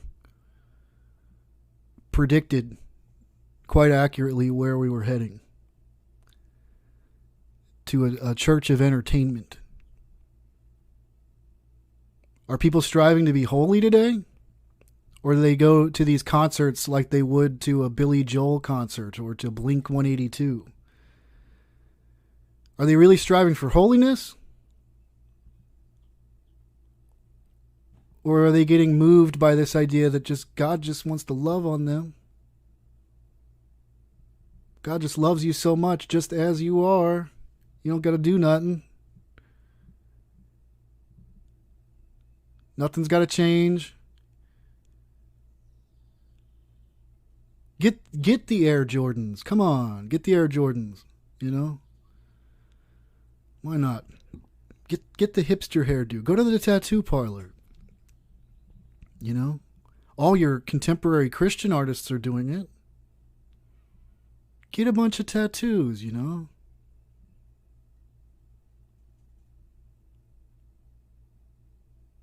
Go to the concert and watch the hypnotic swirlies. Are you entertained, ladies and gentlemen? Are you feeling entertained?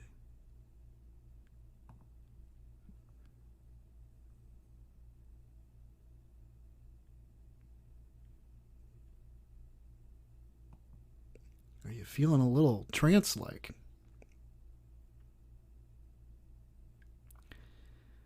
Here's an ongoing, I've seen some of these secular celebrities doing this as well. This is an ongoing project. This is obviously the, classically, outwardly, we always think of that. It's a symbol actually that's associated with luck.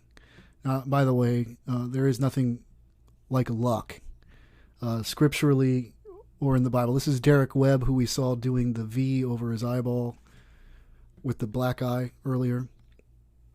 He also has that anchor tattoo with Mother above it. It's interesting too, Justin Bieber, let me show you something real quick here. Because I thought about this. Because I'm just looking at this stuff all the time, doing this work, and I kind of... I know one thing about paganism. It's about goddess worship, right? And Justin Bieber, he has this eyeball that he got tattooed right here on his inner elbow. And when he was asked about it, he said it's the eye of his mother. Okay? Now, which is weird. It's a weird thing. So I do know that in Masonry, a lot of people think that the anchor is a Christian symbol, but it's also a well-known symbol in Masonry. And it's interesting that he had Mother tattooed above the anchor, because it makes me think of this sort of pagan goddess worship. He also has a rose tattooed on his arm. And the rose, Summa Rosa in the occult, it's about secrecy, about keeping secrets.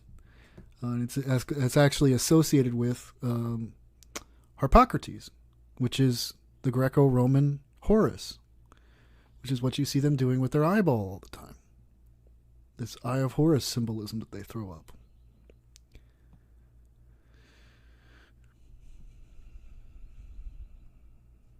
I see this. Sometimes this is Adam Young of Owl City, covering up both eyes. I'm not sure exactly. I have some theories about it, about the fives being thrown up. But they're just that, theories. This I see a lot of them doing, and I really don't know that it's just innocent, like womanly kind of posing. Because this is Brooke Fraser from Hillsong, who we saw in this video throwing up a lot of other stuff.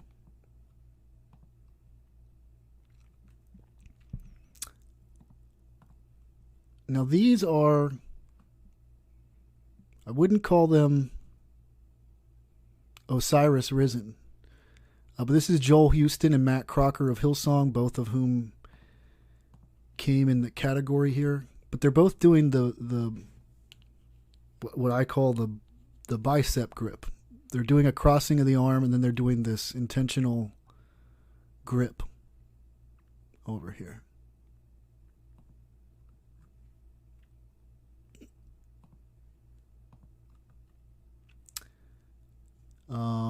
Anything else? This was Daniel Bashta again, who we saw earlier. He was the one that had the powder on his face and doing the one eye. So he's covering up his entire face too. He's also making a V with this hand here. And he's got a lot of roses. I don't know if you can see that or not. A lot of roses tattooed on his arm. Again, tattooing in the Bible was prohibited.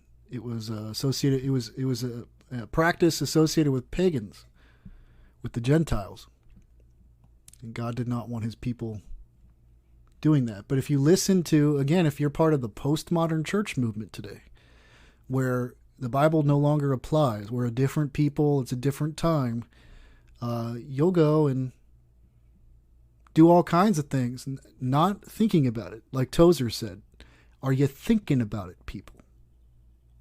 Are you thinking?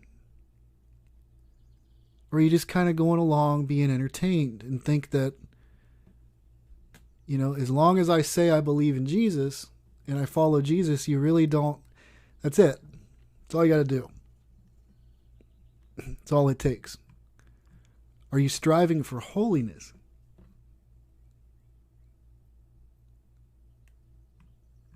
Or are you, is that what you associated with the boring church of your mom and your grandparents, where they were sticklers and uptight?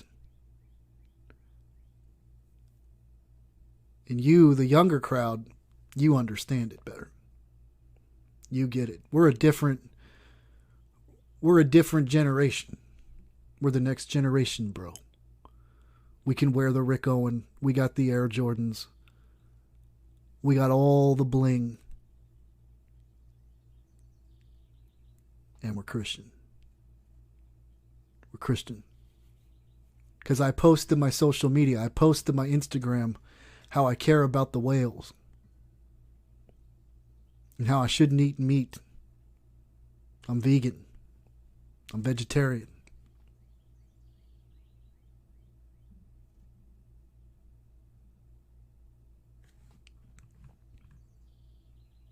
You even got some Christians like, I don't know, maybe God was a woman.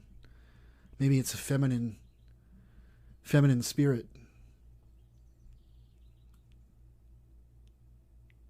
Christians. Real quick, well, this is another video unto itself, okay? In the last few days, there's been a lot of new additions to the other categories, as it were. We're not going to go over that here. I did find it interesting. I have this board of so many of these celebrities, a lot of times combined with the symbolism, integrating the Americana theme or the American flag theme into it all, which again reminds me, I'm Uncle Sam, that's who I am. Been hiding out in a rock and roll band, shake the hand that shook the hand of P.T. Barnum and Charlie Chan. That comes from U.S. Blues, Grateful Dead. This is Taya Smith of Hillsong United. You know, hanging out in front of that red, white, and blue. And then this is Brooke Fraser of Hillsong United.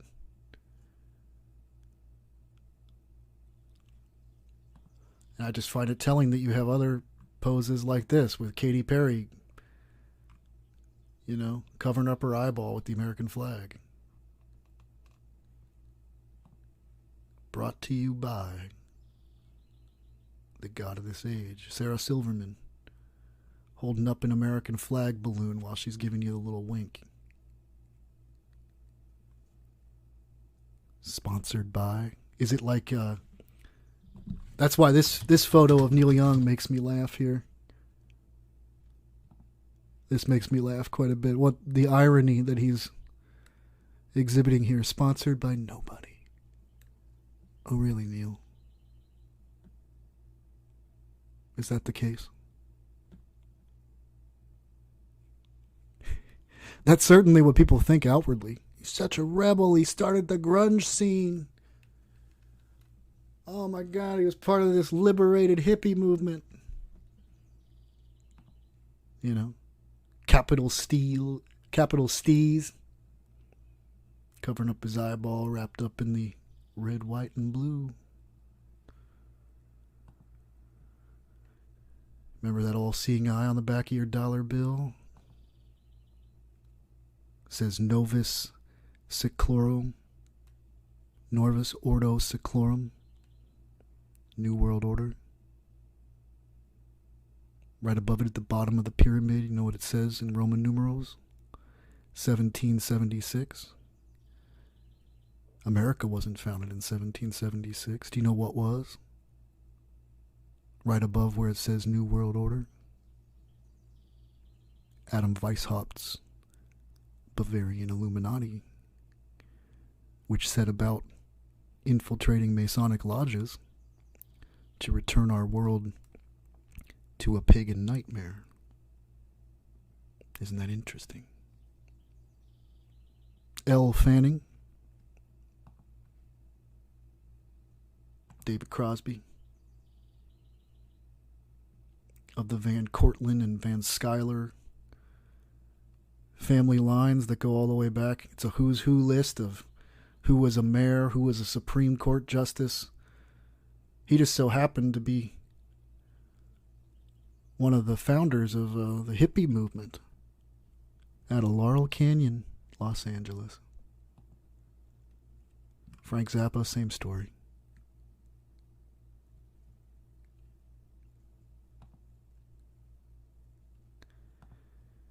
And of course, you would expect that Adam Young of Owl City would want to take photo ops with owls. Why not? Big giant owls. It's perfect. It's perfect photo op. No idea why he came up with Owl City. It's just by chance that he came up with that name.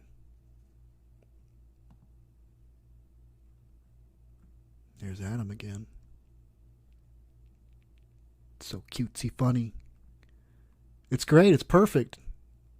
We'd have never suspected. Why would we suspect? Really? Like, you look like the dude I smoke pot with every night on the couch. Listening to music and talking about nothing. You're telling me you're part of a network advancing what you would call a New World Order agenda? Really? Well, it makes sense now, I suppose. It's actually been quite effective. Wow, that's some powerful magic you guys have been performing, actually. Very interesting. What a different perspective. I was told to look for the devil over here, evil's over here.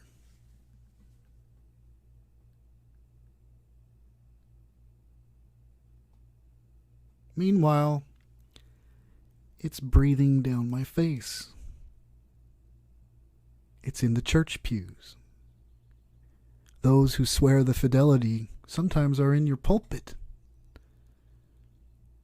They're at the pancake breakfast at the church. They're all over the place. Keeping that all-seeing eye. And if a church gets really Holy Spirit filled, ooh, that's dangerous. Ooh, we're gonna have to destroy that. Get rid of that. I'm starting this category for the Batman theme, okay? I wish I had started it a long time ago, but you start when you think to do so.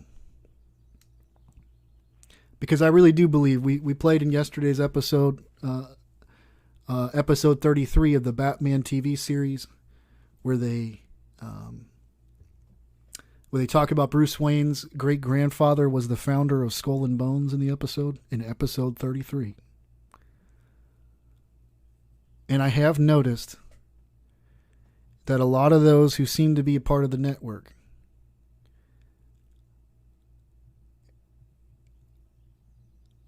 utilize frequently the Batman symbolism. And I think it comes down to their sense that they're a vigilante, they're a pirate. And they probably even think they're like the superheroes. Like they're working on a thing that nobody else quite kind of understands, you know? Only the illuminated understand how the world works. Unless God comes along and opens up your eyes. That's a different kind of illumination. Gives you eyes that see, ears that hear. Helps you to realize what's been going down. See through the weird stuff that most people just kind of look at. And then you have Colin Dixon. Or Colton Dixon. Dixon, not Fixin. Adam. There you go. That's it. He's got the Batman with the penalty sign on his chin. A very well executed one. And did you recognize that that's a classic way that Batman is depicted? At all?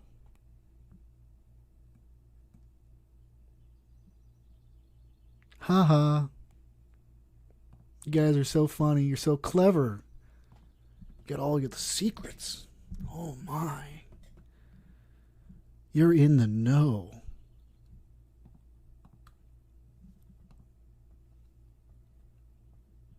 The Disney theme continues. A lot of these Christian artists take their families there all the time. And Disney is programming the youth to be okay with like magic. It's the same indoctrination.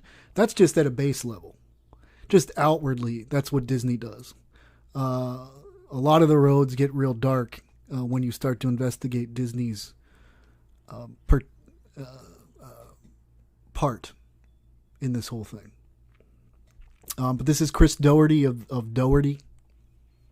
Named the band after his last name, Doherty. He's got it tattooed across his back. Anyway, he just wanted to go down and hang out with Minnie Mouse. But they're just, from a young age, it's what they have to do. From a young age, they get kids to be open to like, to be entertained by the idea of magic and fantasy. Right? Same thing with Harry Potter. Same exact thing. And then in their teenage years, maybe they watch Sabrina the Teenage Witch. Or if you're from an older generation, you watched Bewitched, right? Or you watched The Wizard of Oz. Or on and on and on the list goes. The Craft. And next thing you know, especially if you're living in these days, you go to college, you go off to university. Maybe it starts even younger than that. But you go off to college and university and, you go check out the local college town bookstore, and they got this little section dedicated to the occult, and you're like, oh, I'd like to know how to learn how to work with herbs and all these different, that sounds interesting. Oh, let me get a little tarot card deck and a book about it. And you know what? I just want to philosophically understand, because I've heard friends talk about it. Like, I want to know what the Satanic Bible says. So I'm going to buy that too. And you know what? I'm going to get the Book of the Law by Aleister Crowley. Because the guy, I've heard people say, like, if you do what Crowley talks about, like, things come true for you. Oh, and a lot of people, Oprah recommended I go get The Secret, which is new agey garbly-gook. But you know what? I think I might try that out too. I might go grab that next time. And see, the reason why all these stars have to go continuously promoting Disney is because like they're a part of the agenda to continue creating this issue in our society, to return us to a pagan world, minus the light of Jesus Christ, to get everyone to go to Hogwarts. So here's Brooke White, who we covered before, and her husband with their child.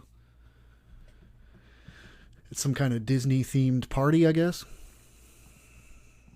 Here is Brooke White again, in another setting with their child, just dressing up as Minnie. So weird. My parents definitely never did this. How about yours?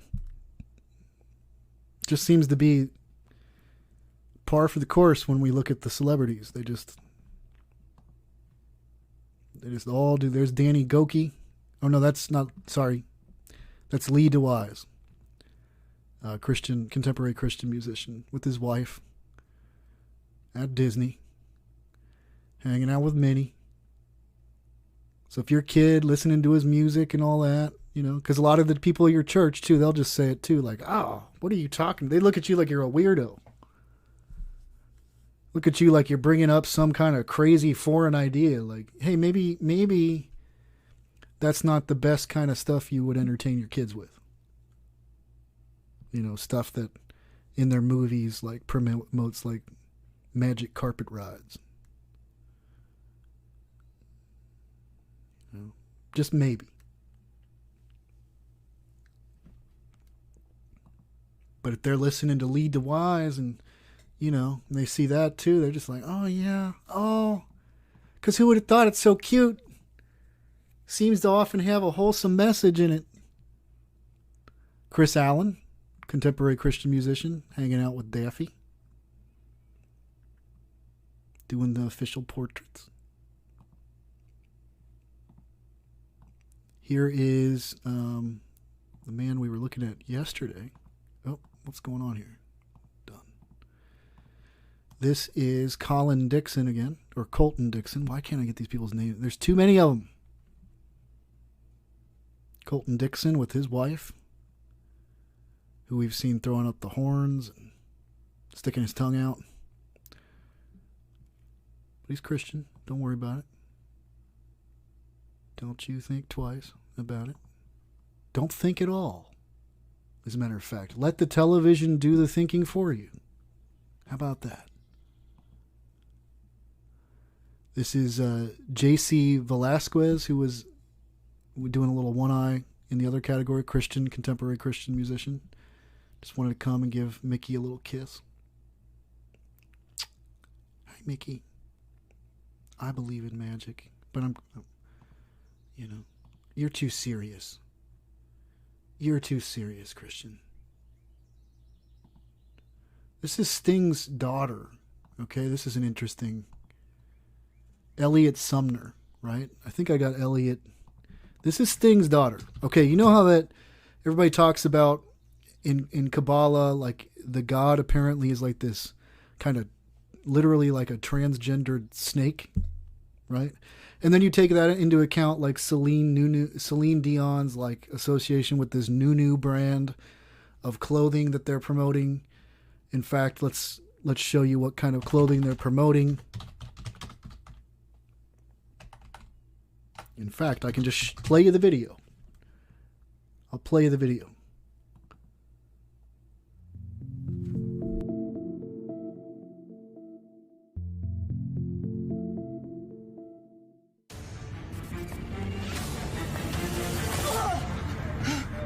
It's okay, it's okay.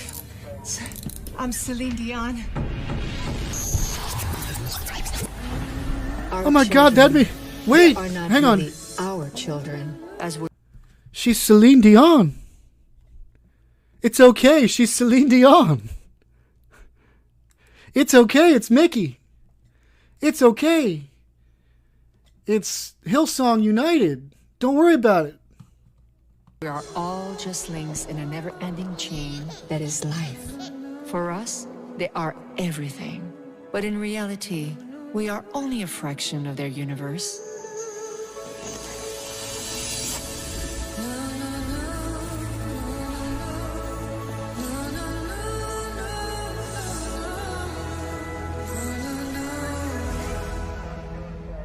I can't believe they called security. I'm not spending the night in jail. Holy shit.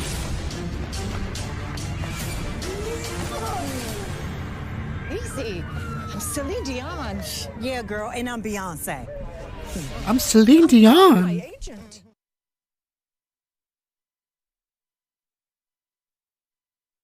I'm not here Celine Dion singer who's got 3 kids, who's going to tell the world right now, you should do it this way, you should not do that, this is wrong. Listen, In other words, you're not I'm going to be a doing parent. that. I understand. Let them tell you what they feel like. Fashion has the power to shape people's minds. We're at Celine Nunu trying to shape the future of all human beings by saying, find your own individuality. We bring a new order as a concept Into the world. into the world. You know what? You don't know what they're going to become later. And you don't want for them to have psychologiquement a problem of growth. And say, I'm supposed to be like that, I'm supposed to say that, I'm supposed to dress like this because I'm a guy, I'm a boy, I'm supposed to do. No, you don't know.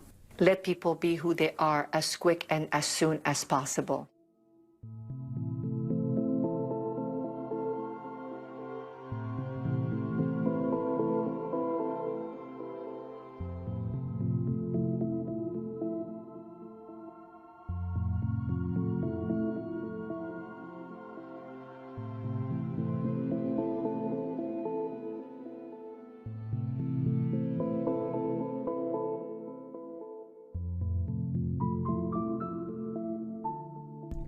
Wake up already.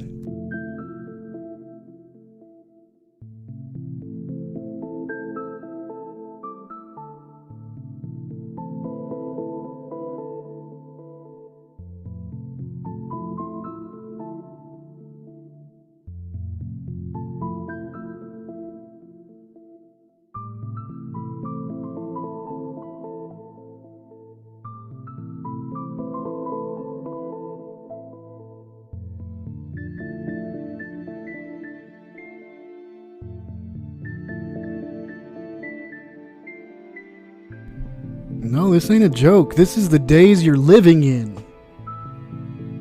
Jay Cooper.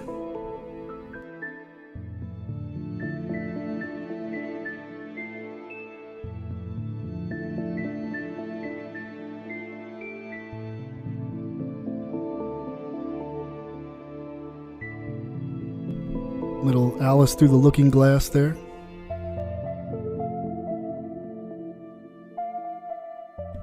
There it is again.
And just note what the fashion designer said too. Like, we're here to bring a new order.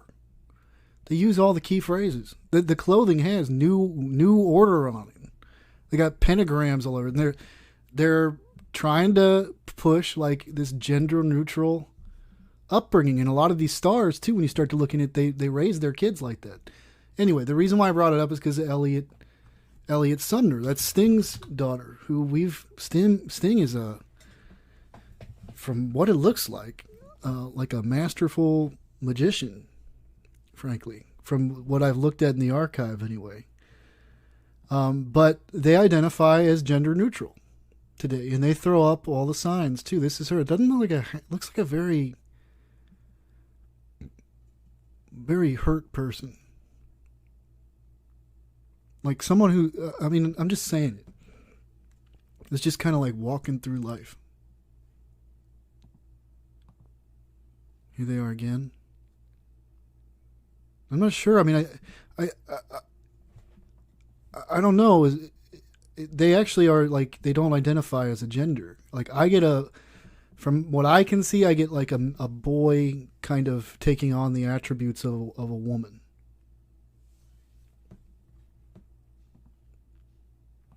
I'm not prepared to talk about, I don't know enough. I don't know about the 8 genders of the Talmud. So I don't know everything. In full disclosure, I know what I know. You know? So I can't just riff on I'm not the authority on these matters. I don't know what I don't know. It's Elliot Sumner again doing the one. This is the son or daughter or the gender neutral offspring of Sting. People say I lost my faith in the politicians. Who we just read the other day, the lyrics from his bandmate, he sang them for Murder by the Numbers. And it was creepy when you realize it might have been autobiographical. So there's Sting, that's Andy Summers, right? Or that's Stuart Copeland that he's covering the eye of in the Police. There's Sting looking like he's about to perform a little magic. Every little thing she does is magic. Remember? Remember what the password is in Eyes Wide Shut? Fidelio. Fidelity. This is the sign of fidelity.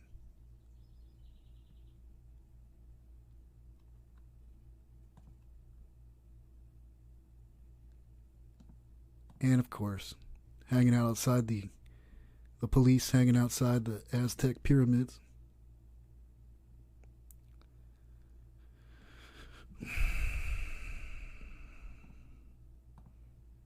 Osiris slain.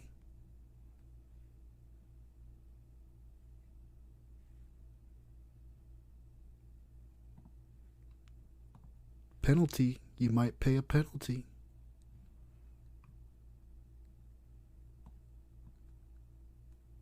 Just so you know, you'll pay a penalty.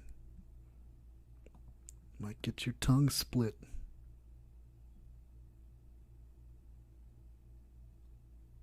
Right on down the middle.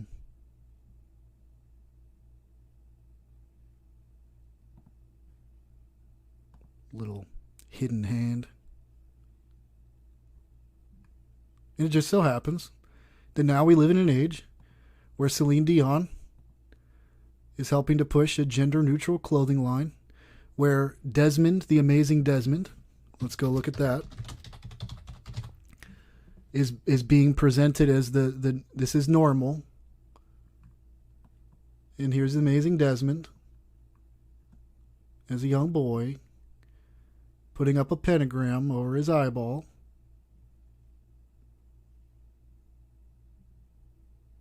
And it just so happens that his progeny, Sting, grows up to be gender neutral.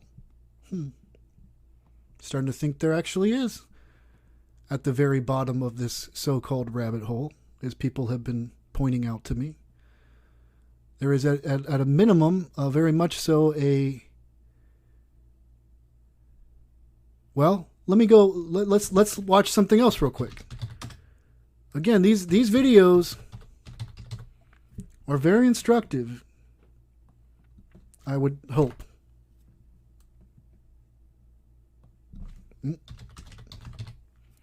Let's hear from Genesis Peorage of the Process Church. And just remember, apparently German shepherds are used in mind control because of Mengele. Here he is holding a little baby with his priest collar on. Just to jog your memory before we begin. Oh, no. That's in a... Oh, man, I got to find this one. Hang on. Give me a moment.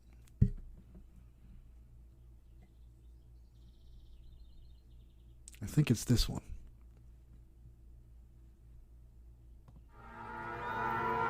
Which is the Pariah Peorage. Okay. So let's keep in mind the agenda we've been talking about here.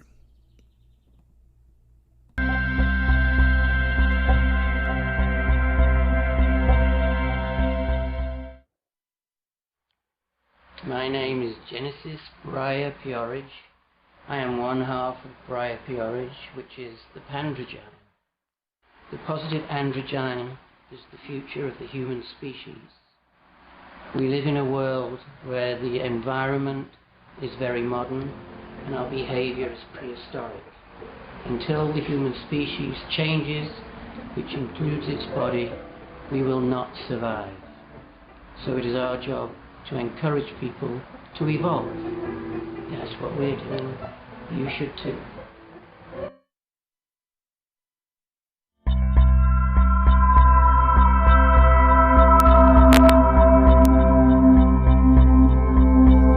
Welcome to the nightmare.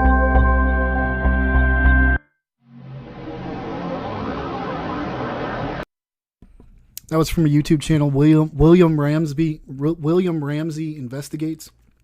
He does a lot of work about looking into the West Memphis 3 and that whole part of the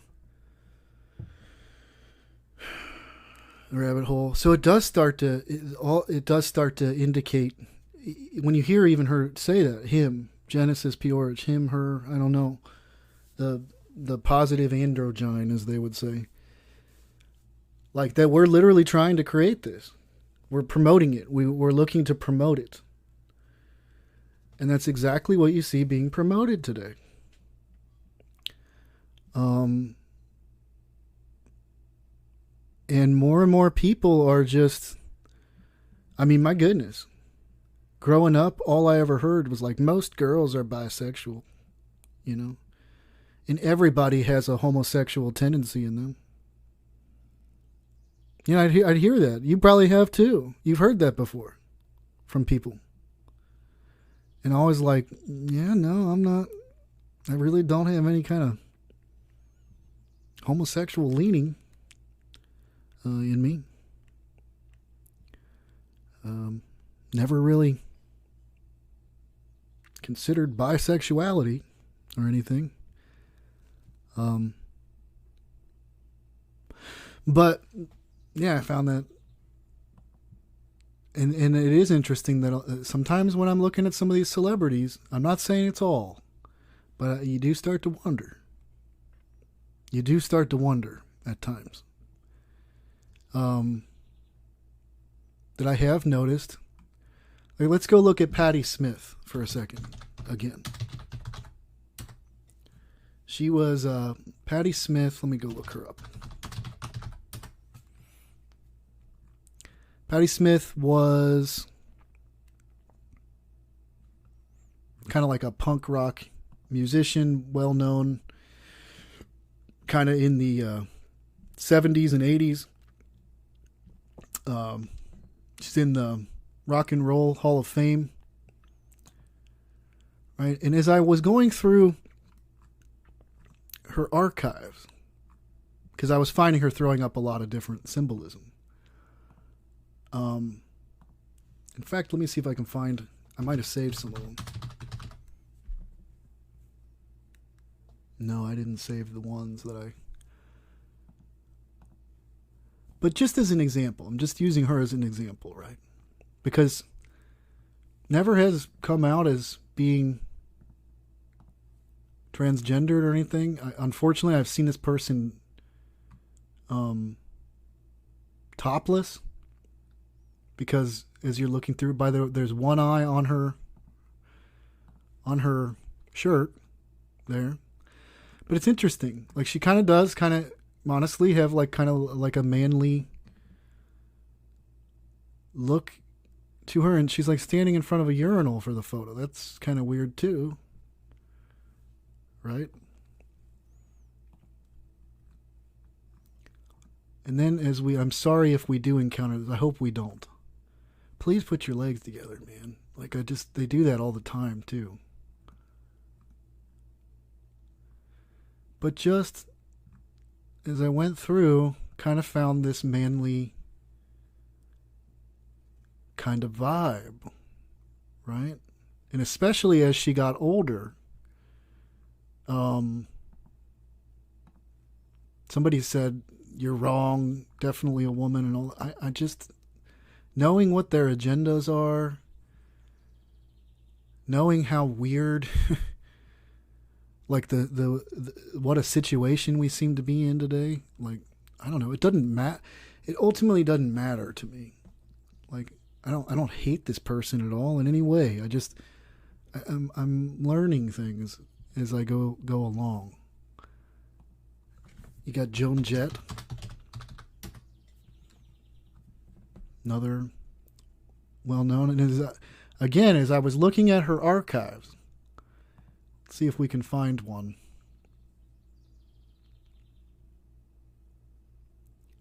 Find one with a lot of pins. There we go. I started to get the same sense. Of course, she's throwing up the devil horns here. I don't know that I had that before.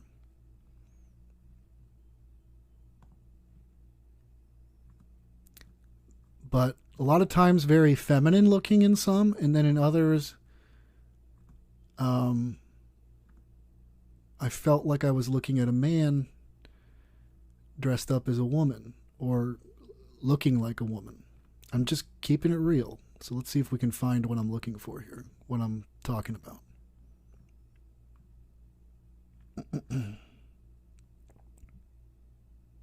At a minimum, they're promoting an androgyny through like the David Bowies and folks like here. Let's open this up here.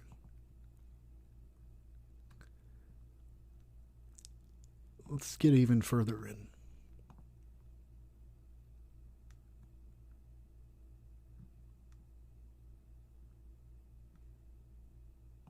Okay. Now again, I'm not one of those transvestigation channels or anything like that. This is not the heart of what I research, but I can't just ignore it when it does seem to kind of come up. Let's put it that way. When it does come on the radar. Boy, this is not one to load. I mean, I will say, even right here.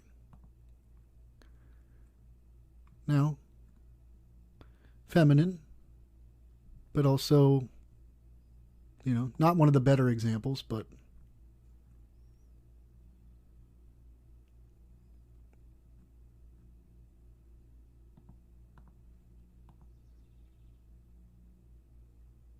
because I've seen it. I've seen some of those people who have been outwardly transgendered, like when they put the makeup on and get the hair exactly right, like, they do sometimes look like a very convincing, like, woman.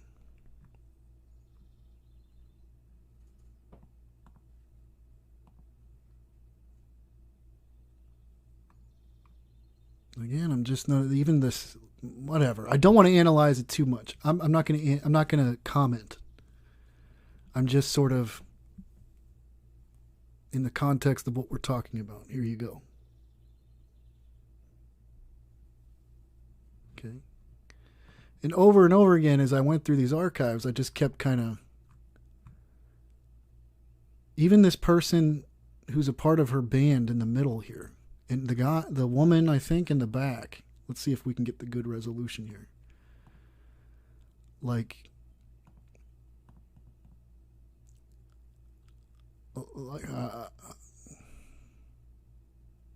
right here and right here, this person here, no commentary. You're just have a look. And even over here possibly, but I'm just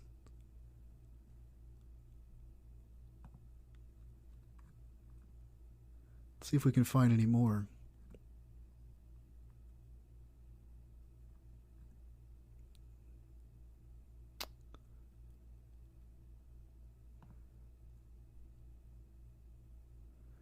Yeah, man, I'm sorry. I'm seeing it. I'm seeing it. Like the chin right here on this individual in the middle.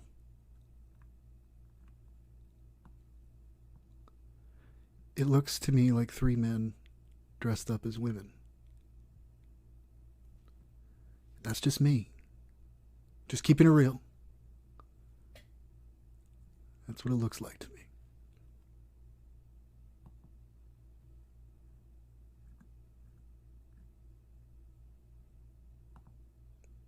It's not a very good photo here. Let's see if we can find a higher resolution of it. Nope. Can't find it. Well, yeah, we can. It's on Rolling Stone's website. If you watch these videos too, you'll see how you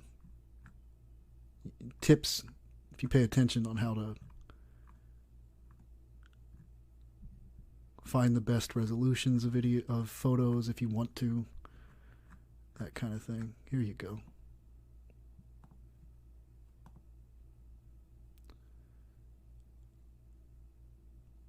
I will say this much. I'm getting like a coven witchcraft kind of vibe.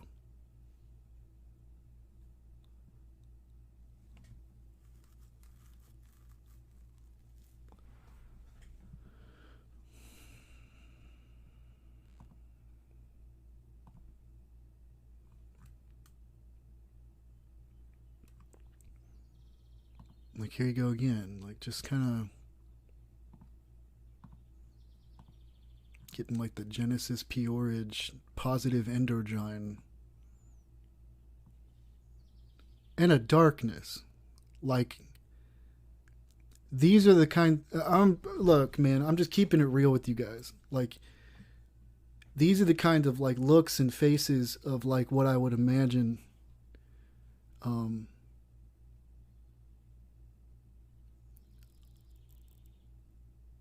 like enduring something like satanic ritual abuse would be looking at me with.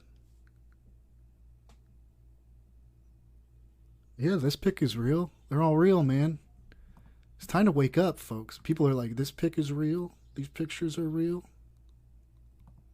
At what point are you going to stop just trying to conveniently file it away again?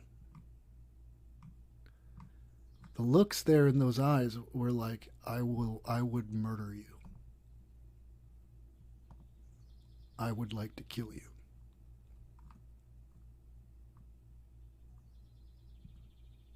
And over again, by the way, I find those looks in all these people that we're covering. It's like a discernment check look.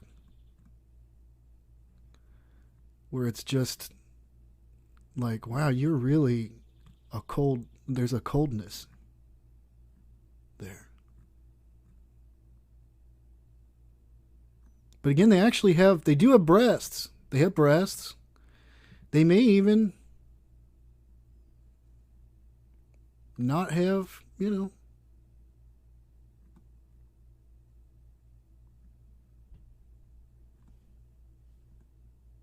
anything really going on down there. Here you go again. Here's Joan Jett again, hanging out on the beach. This is when the lighting's not like perfect and all these. I'm not giving any commentary. I'm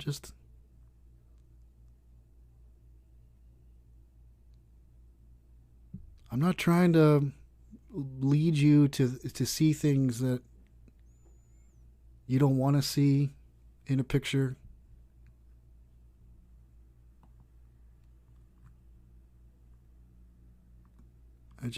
I noted it quite often. And these were the two that come to mind, but there were plenty of others. Well, I mean, Sting's daughter, like we were talking about, or that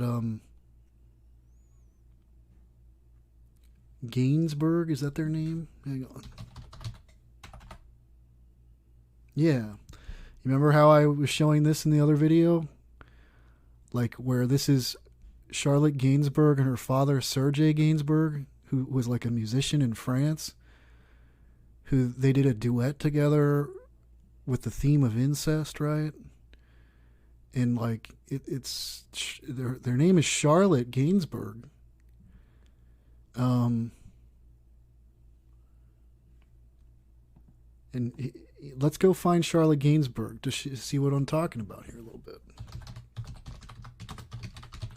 Who, by the way, continues to, like, in her adulthood, like, pose with her father in kind of weird ways. She actually reminds me a little bit of, what's her name? Asia Argento, who was with Anthony Bourdain. But sometimes when I was looking at these, especially as a younger person too, let me close some of these windows here. I think that's her mother. I'm not sure. But kind of has boyish features. I'll remind you too, she like, this is her on the cover of ID magazine as an adult.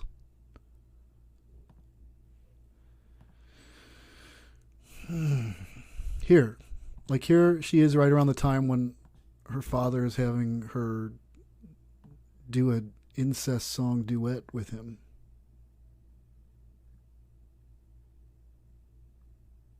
And like for photos and stuff, creepily reaching in for like kisses and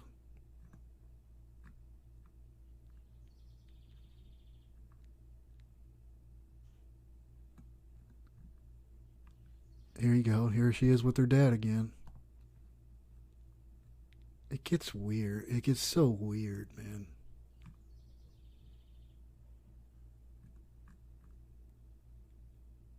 Here she is as an adult. No, that's Kristen Stewart. I'm sorry.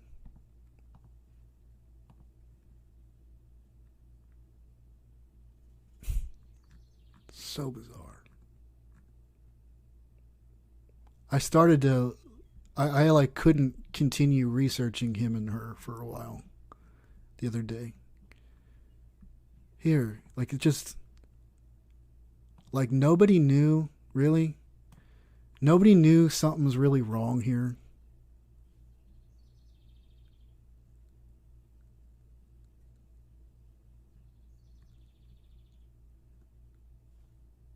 Nobody.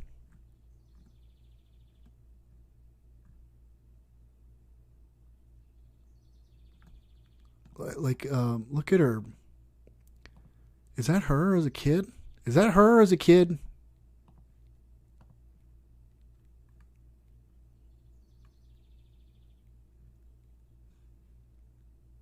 I have no idea.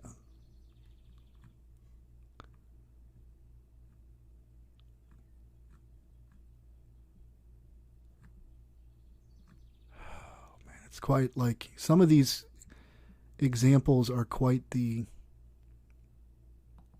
instruction. Here she is as an adult with her mother, I'm supposing, wearing the Masonic top hat. You remember Tom Petty's daughter? Let's go look real quick. Here's Tom Petty's daughter. I have such a strong interior world, but the exterior world you have no control over. And so there's something so vivid about a rainbow because it's so beautiful, but it's like, it's something that's had to come from like insane storm clouds and, you know, like clashes, and it has to be from that. We're in a culture where everyone's born a drug addict, whether they're taking drugs or not. Like, we're in an addictive culture. Monarch programming, anyone? She's got like Disney dwarves all over her dress too. Let's continue. So it's like the only way that I feel like we can really relate to people is get past all the labels of like, you know, that this person is college educated or not, or sober or non-sober, or like they know fashion. They don't just be like, hey, you're lucky to be here right now. There's people being bombed all over the world. Like, I want to find out why I'm illuminated to this vibe. Like, how am I? Did you just hear her say that too? Why? I want to find out why I'm illuminated to this vibe. Let's go back. Illuminated to this vibe. Like, how am I seeing it? Because it's like we're in an era that's going to be fresh, and in 2 minutes it's already getting older. Because I grew up traveling, so I didn't consider myself from one part of the world. I really do love a lot of things about America that are the real things that it was funded on, with the idea that there was freedom from religion and that it was based on immigration. If we were intelligent right now, we would say we could have a president that could be a president that didn't always have to be an American, because no one was always an American unless you're a Native American, and they killed all those people. And then we have a country that is still requiring people to prove where they are from in the world, and I consider that a form of racism. It was inspired by Wendy Carlos, who did Clockwork Orange and The Shining and Switched on Bach. Both movies with mind control themes, by the way. Kubrick movies as well. Clockwork Orange, and then if you can look up some analyses of The Shining on here when you're done if you want, and other people have picked up on what Kubrick was saying, kind of like the Eyes Wide Shut stuff. And I've always been inspired by color. So when I was a child, I remember the first thing I wanted to be was a roadie, and then a painter, and then a musician. I just felt that I wanted to make space when I was a teenager to just do really analog, autistic art where it was all about color and texture and scent and smell. For me, my fashion was that, I could go into certain people's homes, and as a kid I was so dressed up always, and I felt like people were very respectful, and I got used to having this outlandish... By the way, while I have you here, here is Anna Kim. She has that tattooed on her hand. She also does this as well. She'll also be talking here in a moment about... She also has an eyeball tattooed on her right arm. And she will talk to you in a moment about her Alice in Wonderland tattoo. Dress that people really saw as art, and that I felt like to see in a society where women aren't allowed to show their face or they might get hit, that's crazy to me. Or that I'm very androgynous looking, and some people are very scared of that. I like other people's... Did you hear her just say that? Listen again. About androgyny. Hit, that's crazy to me. Or that I'm very androgynous looking, and some people are very scared of that. I like other people's closets because I think it's interesting to see how did they get to this point where they have all this shit. The thing is like I'm a loner that has known a ton of loners. I'll be here and I'll be really excited to just be here, and I don't like movie premieres and all that crap and stuff that goes on, but I do love dressing up for a house party. That's my main, that's when I... Now, I just want to point out, too, how our parents... This is just some commentary with the video. Do you remember how our parents, if you ask them, do you recognize your country today? Or your grandparents, if they're still alive, they'll say, no, I don't, actually. It doesn't... It looks so foreign to me, and actually, especially if they're believers, they'll express a real concern for what's going on these days. But this daughter of Tom Petty here is kind of, you see this person everywhere. I certainly grew up with them. I saw them all over the place, right? And actually, when you look into kind of what goes on with the creation of sort of, let's just separate it from Anna Kim for a moment for the sake of YouTube. But they will in the MK Ultra programming, split personalities, and then have the people, they'll program the personalities by basically having them walk through like a fantasy world. Okay.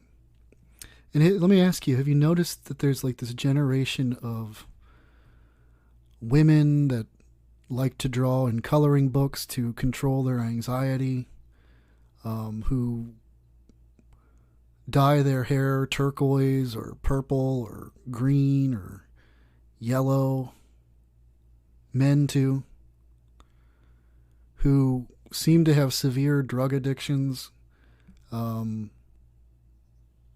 coping with something. Always I dated a lot of women like this, who never were open about anything. There was always like deep wounds that they could never talk about, never would talk about. Does that sound familiar to anybody in the room? Just in general, about the general population that we're dealing with. Did you encounter what you would call, what society called, like very quirky,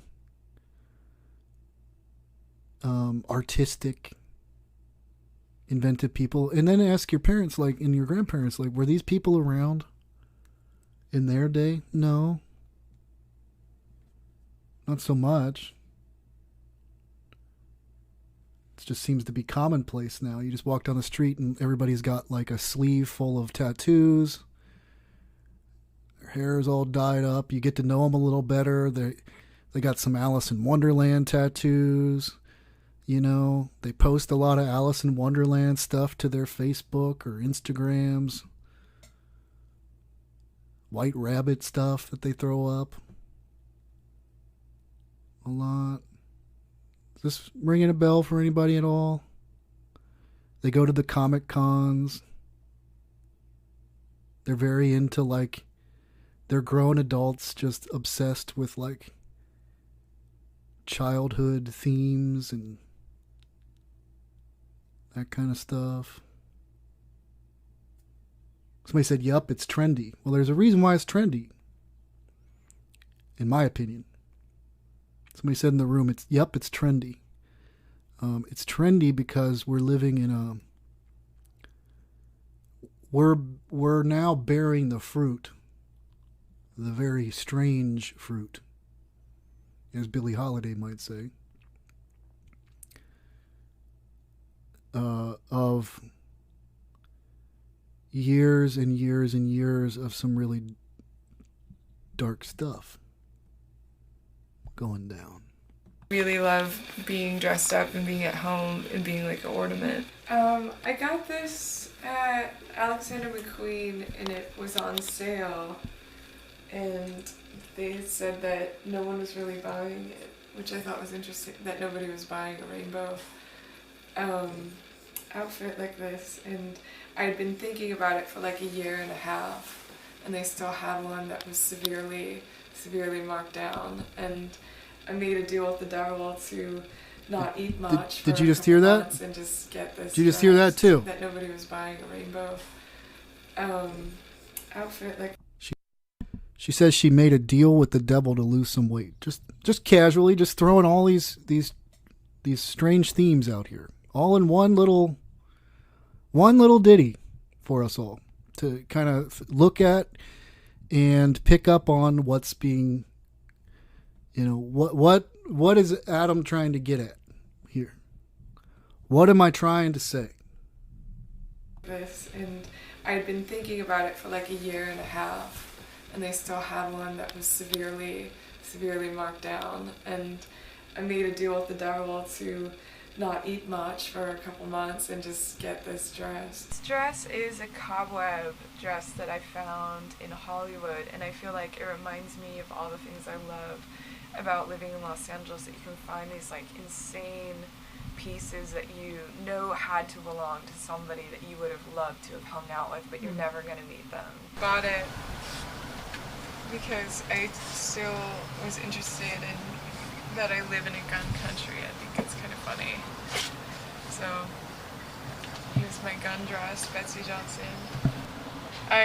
My colors are purple and orange, and so I had dyed my hair and crimped it to match the jacket. Well, the story of Alice in Wonderland was given to me as a kid, and then I had adapted that story as being this kind of like, you know, gatekeeper.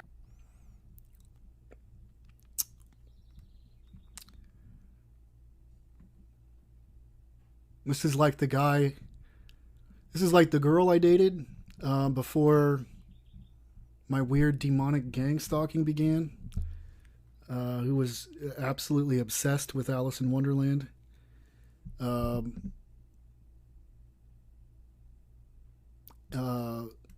You look into the, again, I take it still with a grain of salt, but I feel like a lot of, I take it with a grain of salt, but Fritz Springmeier's work talks about the Alice in Wonderland programming that was done with MK Ultra, as one of the themes. Just throwing that out there, just as it impresses upon me. You might even remember that her father, Tom Petty, I think it was in the song "Don't Come Around Here No More" for the video. It's all about Alice in Wonderland. And actually, it's got the Alice in Wonderland and the Masonic checkerboard theme. Not really finding. Here you go.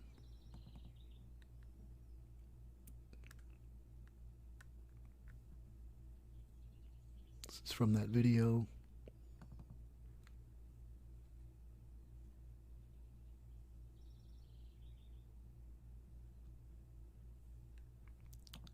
Just throwing it out there. Just. And so I always look to that as being that it's interesting that people are always trying to go by this very rational, harsh thinking, but it's so detached. Like, it doesn't ever lead to the circumstances that we're seeing next. Henry Darger, who's one of my favorite artists. He was a janitor that was... All right, that's all we needed to watch of that.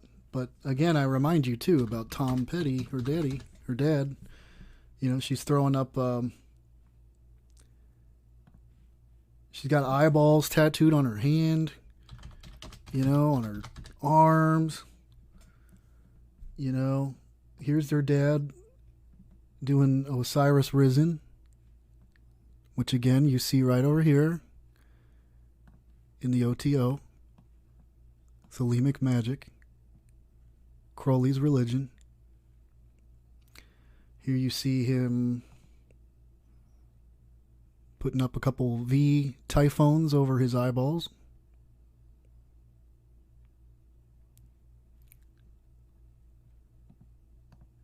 Here you see him keeping quiet. He's keeping quiet. He's hanging out with Bob Dylan, throwing up a little 666. Here he is, dressed in his Alice in Wonderland gear with the 6 pointing at you. Here he is playing peekaboo.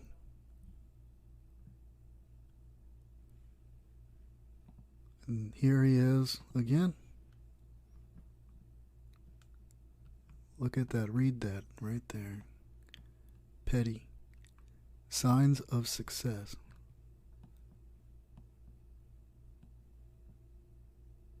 Signs of success.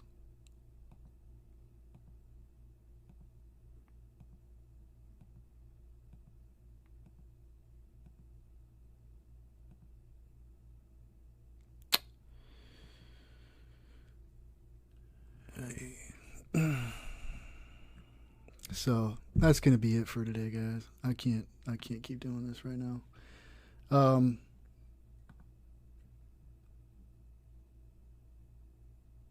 Let's go back here. Do a little outro.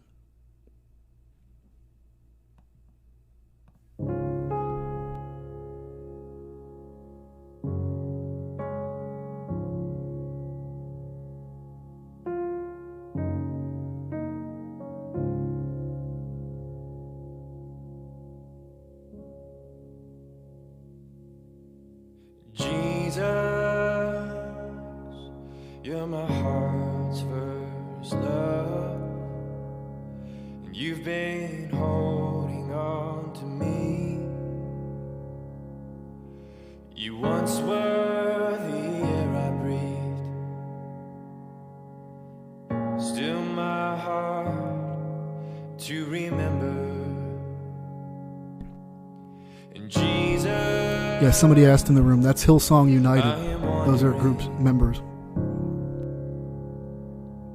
but you're chasing after me. You once gave your life to me, still my soul to remember, still my soul to remember.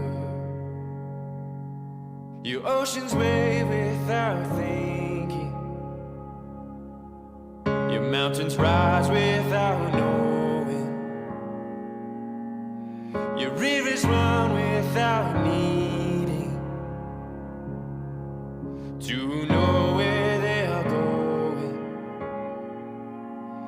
Your lilies spinning so free, oh, they're happy to be. So teach me this kind of humility. Teach me this kind of humility.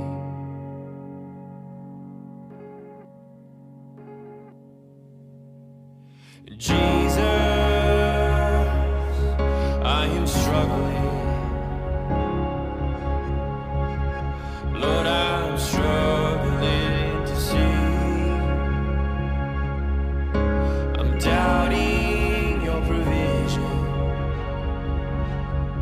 So still my mind to remember that Jesus, you're my heart's first love, and you're leading me home through the fire and the flood to the place where I belong. But still my soul to remember. Your oceans wave without thinking, your mountains rise without knowing, your rivers run without needing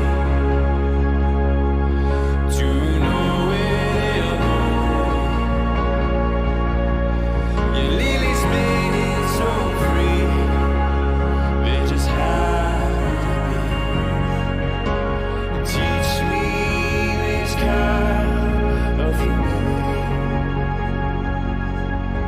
So teach me this kind of humility.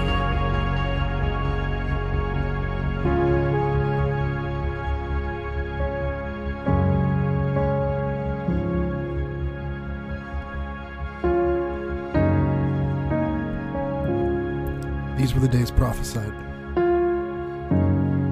Get to know Jesus now. God bless you all.